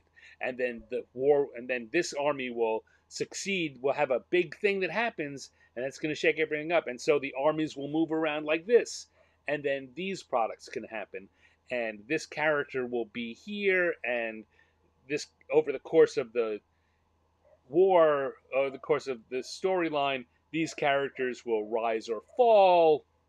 We had a whole big plan for what was going to happen with that. um, what turned into the War of Souls. And when we had the Dragonlance summit, Martin and Tracy had come in with a rough idea of what they wanted to do, and I presented them this concept with all the maps and everything. We had a big long talk about it, and they were very excited about it, and uh, they said, "Well, now parts of the story you want to tell aren't the story. We don't want to tell that story, but this whole thing you've got going on here is very interesting to us." And so, um, like I say, they it had been decided at a corporate level that they were going to be in charge of the story, and so I presented it to them and then said, "Here you go. It's yours to do with as you please, and I'm happy to help continue to let you know what I was thinking or why we did it." And so, um, and so that was incorporated to some extent into what turned into the War of Souls. However, the war, because of the game publishing aspect cutting back, and because of the that we had planned for not just the major novels, but for have other authors doing novels that told different stories, so that our uh, um, the soap opera of it, the ongoing storyline of Kryn and what was going on, would could be unveiled across the whole of the Dragonlance novel and game publishing together. Yeah. um, and so when um, Dragonlance Summit happened and the shift in who was controlling the storyline happened, we gave that over to them, and some of it got used, and a lot of it didn't. Uh, as I say, I am not at all uh, put out about what was or wasn't used. And the thing that I am most kind of disappointed is not about the stories that I wanted to tell that didn't get told, but that this idea of an unveiling war that would be told in multiple products over 3 to 5 years uh, became 3 novels by Weiss and Hickman. Um, and I have nothing against the novels, and I I just I would have loved to have been able to have been part of storytelling on that kind of scale. And it would have been, and I would love it if the stories were Weiss and Hickman, and we, they fed us what they wanted us to bulk out, and we did things, and we, I would have loved if I'd gotten to write one of the side novels. That would have been a good thing too. Um, yeah. So yeah, none of the characters that we had pegged for certain fates wound up exactly with those fates. None of the lines that we drew on the map wound up happening exactly as we had. The War of Souls did not progress the way the maps from my presentation went, but uh, the whole concept. Um, that's what I kind of look back and nostalgic, look wistfully back on and say, "Oh, if only, if only, if only."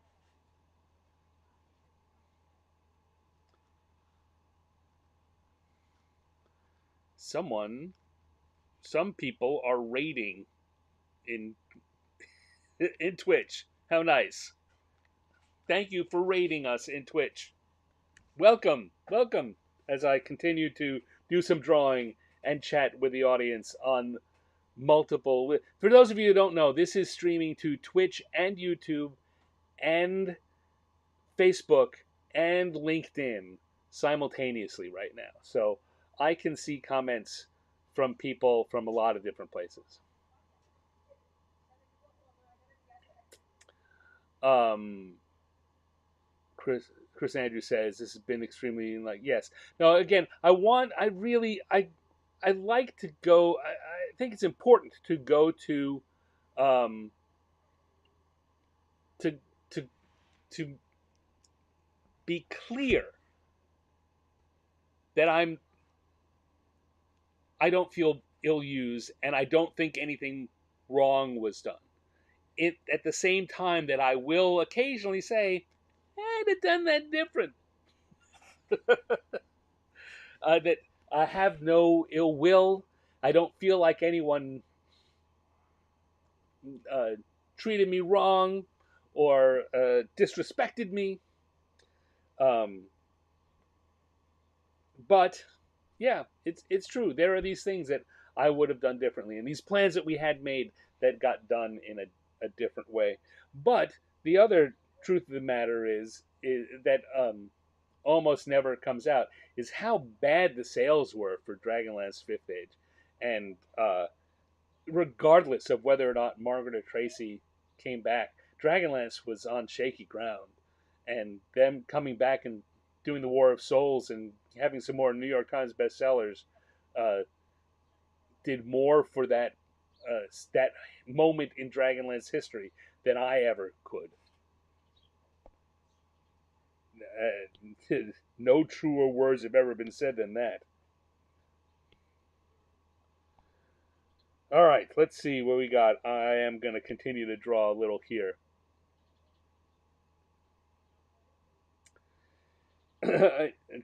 Michael says, funny hearing all these stories because Dragonlance was one thing setting he never looked at. And, the funny thing is, or one of the funny things, or one of the great ironies is that I was not a Dragonlance fan when I came to TSR. Uh, it was not my dream to work on Dragonlance. It was an opportunity and another business decision, and but it's one I took seriously, and I respect a property that has that many fans. I respect the fans, and I want to do well by them. So uh, it it would even be true to say that to this day, I'm not a huge Dragonlance fan, but I care a lot about it. Ooh, why is that? Where did I get it wrong here?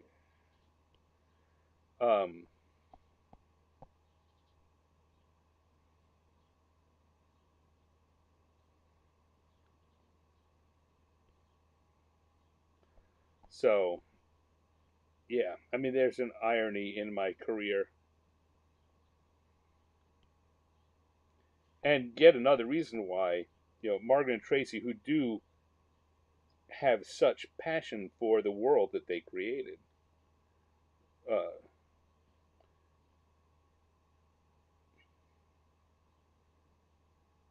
gotta respect that.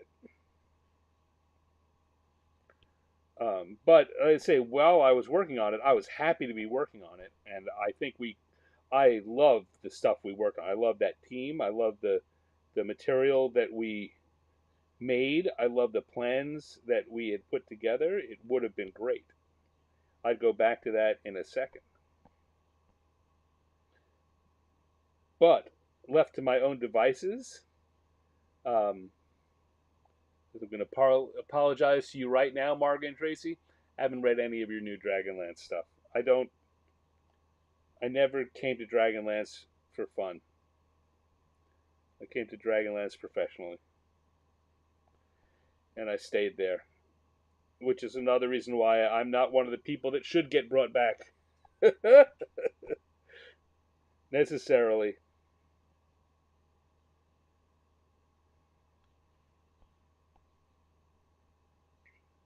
But if I did, like I say, I would care about it just as much. I would do my best to get caught up and respect the vision that has been enacted.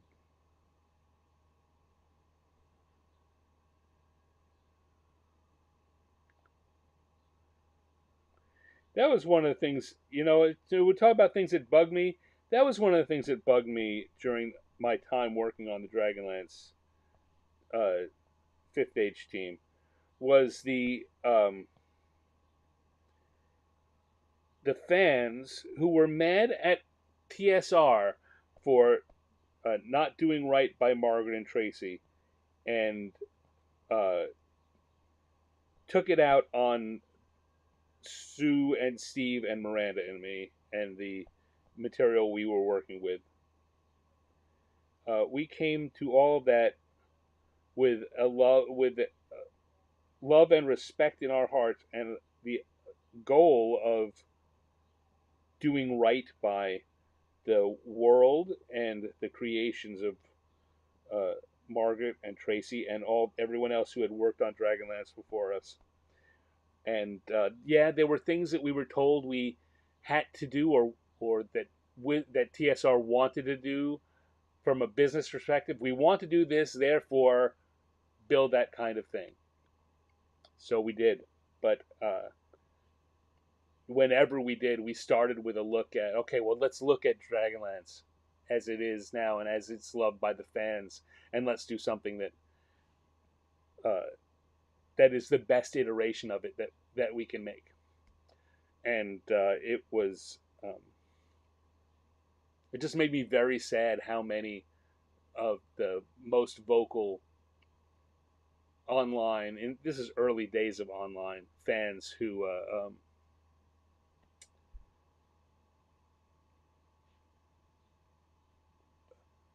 had bad things to say about what we were saying, what we were doing, and who uh,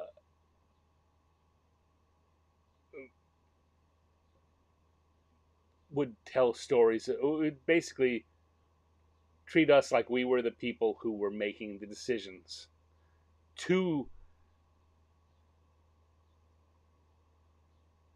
go in a certain business direction. We were just the people that whose job it was to take that decision and make it into products.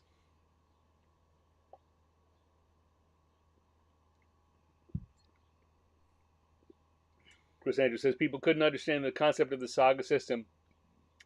I didn't get it at the time either. No dice, but I played a live play about 3 years ago in DL Saga and on the YouTube channel, and they loved it. Yeah, I mean, uh, I didn't create that. That Skip Williams and Bill Connors were the people that created the Saga system, but I had already been playing at the same time. There's a product out by from oh, the publishers, our Talsorian games called Castle Falkenstein, which was a card-based role-playing game, and I was a big fan of that conceptually. So when I came to TSR and they had this card-based game, the Saga system, that I was really happy to get to play in it, and to do. I was really happy to get. When I say playing it, I mean to do work, to get my fingers in and have some fun working on it. But as you say, Chris Andrew, it's the audience was not ready for that. It was not what gamers of 1995, 1996 or 7 wanted, and I don't know if they didn't understand it. It's maybe a little more dismissive than I tend to be, but they didn't want it yet. They didn't want that kind of experience, and so it failed. But yeah, I think that looking back at it now, modern players who go to see it are are often kind of shocked that such a modern feeling game would have been made by TSR pre Wizards buyout.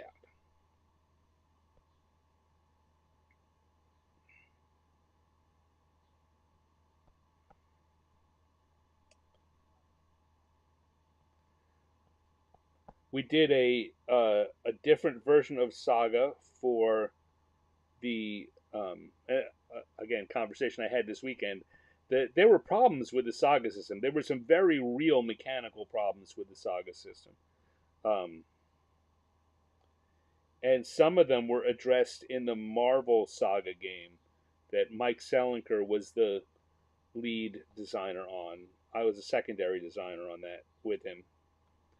It addressed some of them, and uh, I had a folder full of notes on what I wanted to do for a second edition of Saga, uh,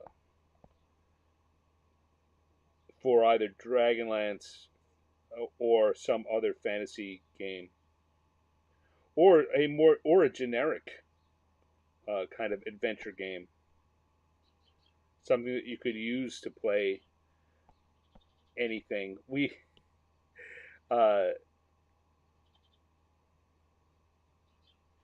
at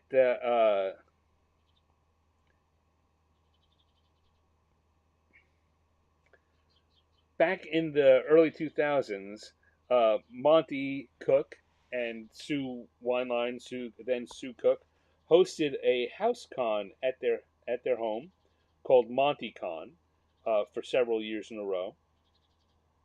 And at MontyCon, I ran a Saturday morning saga event, which was two or three different flavors of saga, uh, interpretations of the card game.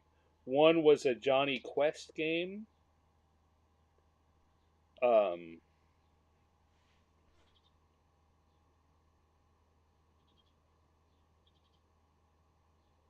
I think I don't remember. I had two different versions of it I ran, and the same year Jeff Quick ran a saga adaptation for Bunnies and Burrows. So yeah, the game itself had a lot of potential for being adapted and um, grown into something that could be used a lot of different ways. There we go. Suddenly that's seeming closer to done.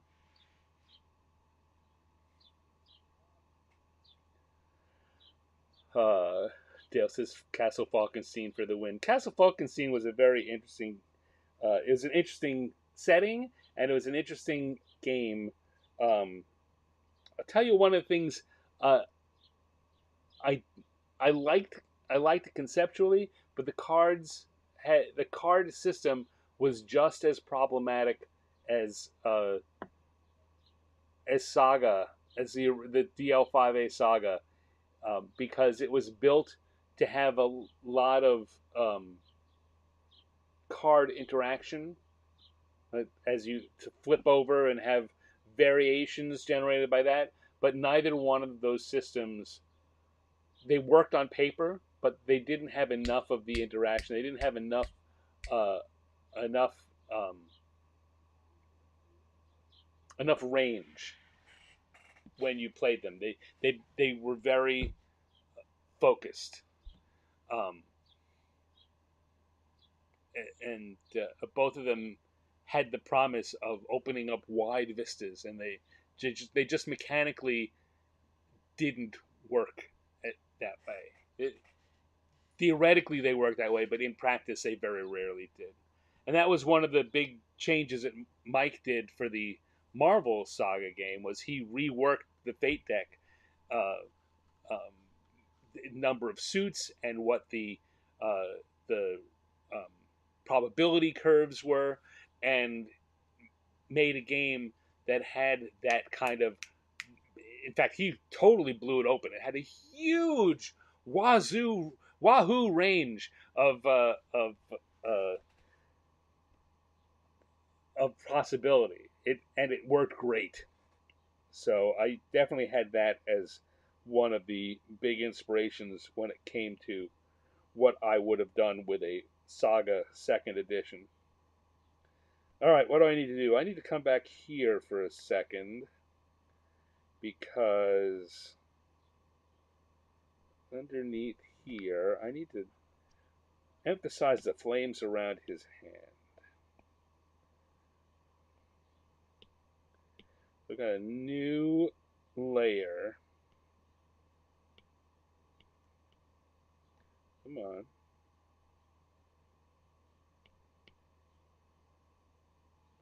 For some reason, it's not responding to my pen for the moment. There we go. And in that new layer, I need to create. This yellow may be too bright, but I'm going to start with it.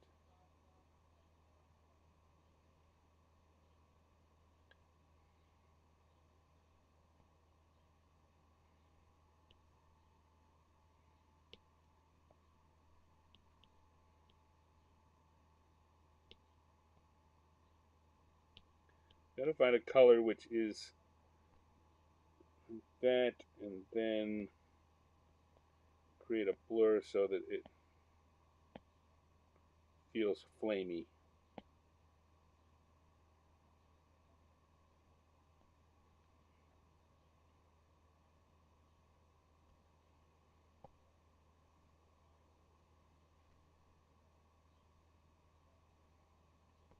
All right.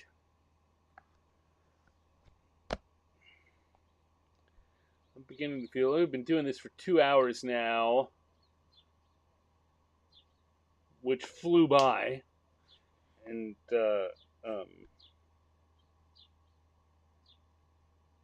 I've done so much talking that I really haven't gotten a lot done artistically.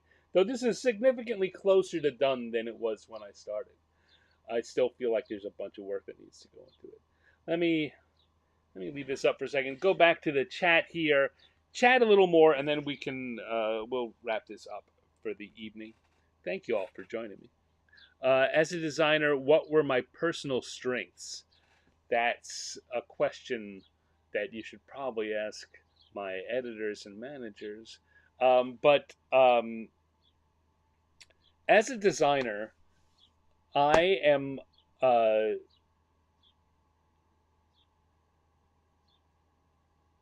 I'm all about quick games. I'm all about rules light games. I'm I like things that kind of do what they're supposed to do and get out of the way and let you mostly have fun. Most of the game is narrative. Um, we're in a weird period game wise. I'm playing in a Blades in the Dark game, and there are a lot of games that are narrative games that are very much about the group telling the story together, or creating the story together, not just telling it. As any role playing game where everyone's playing characters, you're telling the story together. But the Blades in the Dark is very much about no one knows the GM doesn't know what's going to happen. The people at the table negotiate between doing it. I'm I'm a much more old fashioned role player in that I want someone to know have have the outline, if not the entire script, and be the guide that sets the stage for us to play on the stage. Um, Games like Blades in the Dark, the players are making the stage at the same time they're playing the characters. So I I see those, I understand those, I get the joy of those. That's not the joy for me. The joy for me are variations on the traditional kind of role playing game where someone does have the the GM is in charge of the story, and the players are in charge of how the story gets told. I often will just describe role playing games, particularly designing role playing adventures, in a comparison, in a food comparison. Um, when you're writing a novel or writing a screenplay or making a movie, you are making a great meal for someone to consume. Uh, I think that when you are writing a role playing adventure or GMing, when you're the GM in a game, you are creating uh, a buffet for people to go and take what they want out of it and put on their plates. But you decide what's on the buffet. But they decide what they're going to put on their plate and eat. At its most extreme, it'd be like an omelet bar. You can even decide how it's cooked. But the ingredients are what you're putting together. And when you're making a writing a role playing world, uh, uh, uh, doing world building or writing adventures, you are creating the depending on which way you want to take this metaphor. You're either creating the buffet stations, or you're filling the pantry, or you're laying out what's uh, on on the counter for the sous chefs to work with as raw ingredients. Whichever way you want to look at that. And those are the kinds of games I like best. I like games that are approachable and bring people who would not have uh, wanted to play role playing games in to it. I um, I often have talked about the fact that I and was one of the designers of Pokemon Junior, the role playing game for 6-year-olds and their parents. It sold 800,000 units and the best selling role playing game ever in its first year of release. But I also designed a role playing game for HarperCollins children's books for a series of novels about cats called Warriors. I, and that was also a role playing game for their audience. Their target audience were girls aged 9 to 12, and they wanted a game that the they could keep particularly the 11 and 12-year-olds interested so they'd stay with the property a little longer. Uh, so it also was a diceless game and a game of shared narrators. It was as created. You didn't have to play it this way, but as created, it also tied very much into the book aspect. It was like a choose your own adventure book where uh, all the answers weren't in the book. Right? The if you do this, turn to this page. But what you got on that page was the information that the narrator needed.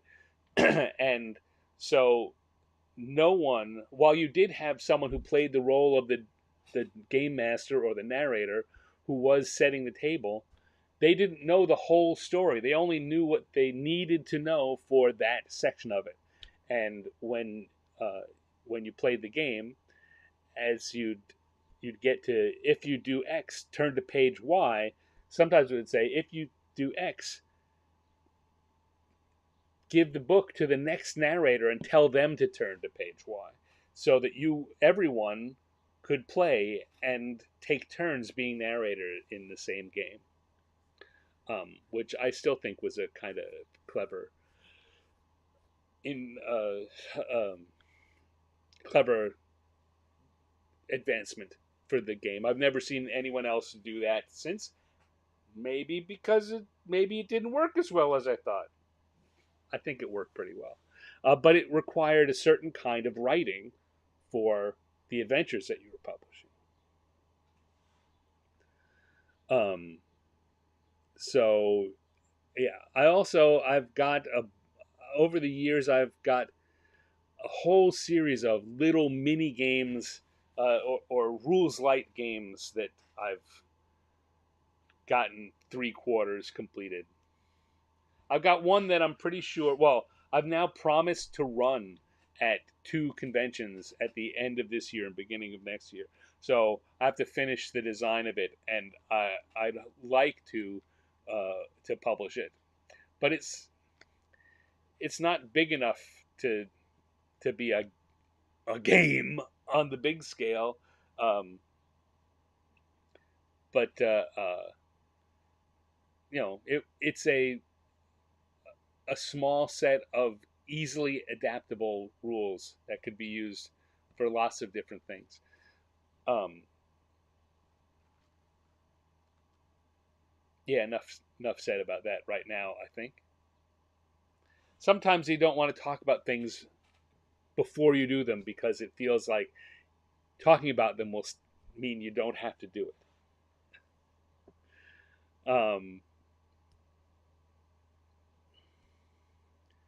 And Joe says Planescape Torment is a monument to epic scripting in a PC game as far as story and choice, but the combat was not very AD&D.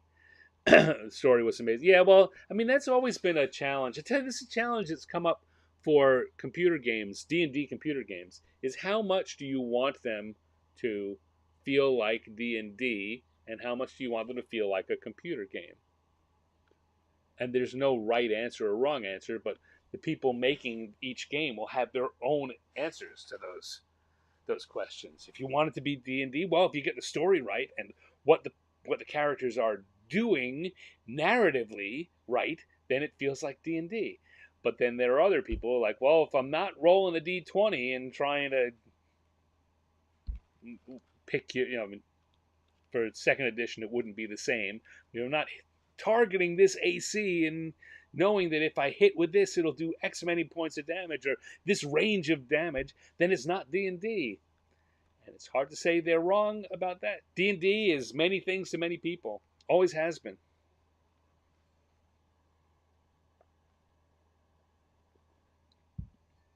Anywho, all right.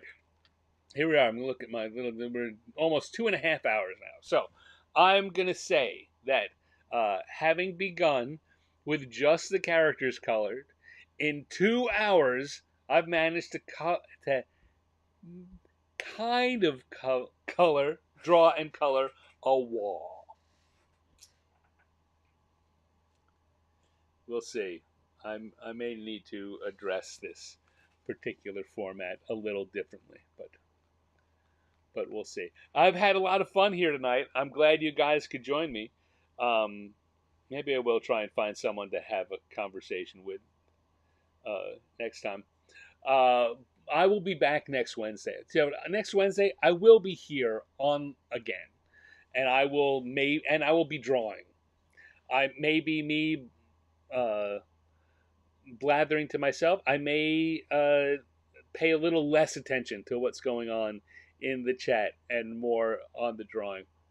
Or maybe we'll just have another night like this. I don't know. I had a good time. I think those of you who've hung out for 2.5 hours, I think you probably did too. So thank you, Dale. Thank you, Michael, and Chris and Joe.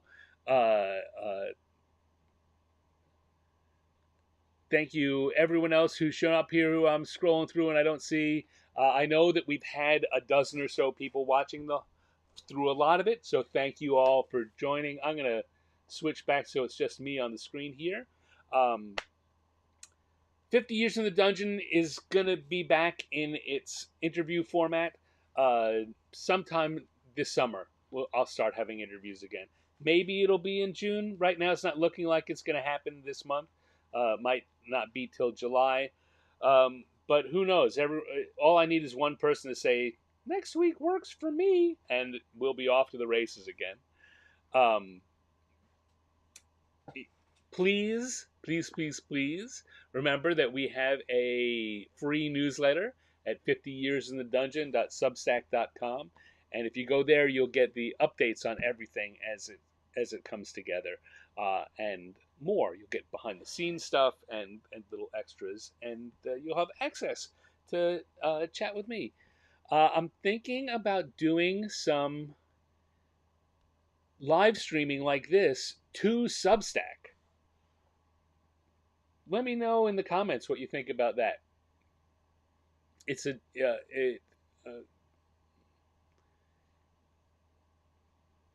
it would be very much like this, I think, but rather than going to YouTube and Facebook and the other things. It would just be for Substack, and it would only be for people who are on Substack. So people who are subscribing to this, and maybe we'd pull in some more interested folks from other Substackers. Is that the word for people who like Substack? I don't know. Oh yes, thank you to the Raiders. Thank you, Raiders, for coming through. Definitely appreciate it. Tomorrow night I will be back for an episode of Random Encounters, the show I do on Thursday nights, which is improv cartooning, where I use random encounter tables and electronic die rollers to randomly pick drawing prompts, and then I draw them.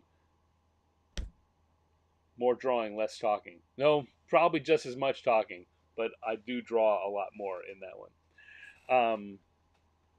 Michael says, I think you should focus my broadcasting to the platform that gives you the most return on my investment.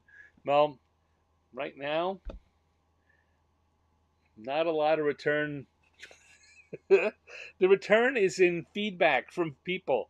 Uh, most people who are watching right now are on YouTube, so I consider that the primary place.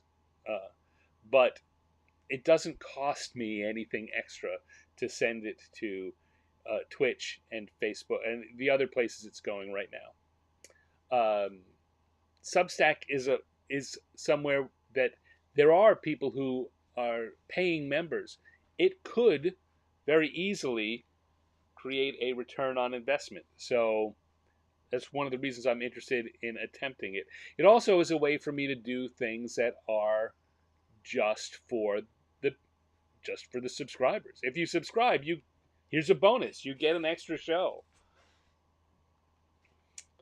Um, Tell your friends. So that's a big thing I can ask of anyone who's watching this. Tell your friends. The next big thing I can ask is give this a thumbs up or a heart or a like, whatever it is on the platform you're watching. Please, please take a minute and give it that. It's just a click of a button to you, and it is a literally a bigger help than you can probably imagine to me. Also, after we go off and I finish this, it'd be a super big help if you could leave a comment. I know that you've been chatting in chat, and that's great. Oh, I love it. But the algorithms really love comments that are left after the chat is done. So please and thank you. Yeah, if you want more, I can't get enough Stan, more. You also can always consider going over and becoming a member of my Patreon community, which is a lot of this stuff plus more. It's all the things that I'm doing publicly get filtered into the Patreon. So there you go. Wow. I don't know if you heard that. It's a firecracker of a sort going out. It's that time of year. Firecrackers are going to start happening a lot. So there we go. I'm done now. I'm done for sure. Thank you all for coming. I really, really appreciate you. I will be back tomorrow for my other show, Wednesday for another one of these, and I'll be around the internet. Drop me a line sometime. I'll say hi. Till then, take care. Bye.